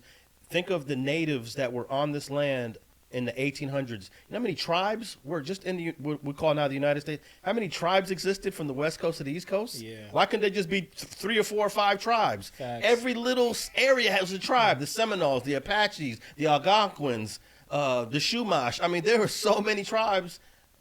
You know, same question. Why can't they just be less tribes and less conflict? Yeah. Hey, I think that's just human nature. We want, for example, West Side, East Side, Crip in the 1970s. Huge gangs. But it was human nature to say, you know what? I don't want to represent West Side. I want to represent this street. I want to represent Adams Boulevard. I want to represent 83rd Street. I want to represent 90th. People don't want to represent something that they don't reflect in themselves. They want to represent where they are actually at. So I think that's why we saw East Side end up becoming 100 gangs, West Side Crip end up dividing into like 100 gangs, because people were like, West Side? I live over here. I live in Dinker Park. Yeah, for sure. I live in Inglewood. Yeah. I live on 83rd Street. So I think human nature is also a reason why we kind of just fracture into smaller units. I look at Native American tribes and I look at these maps and I'm like, wow, there was like 100 different Indian groups in this small area in California or in Arizona or New Mexico or Texas or Florida. Why couldn't they just unite?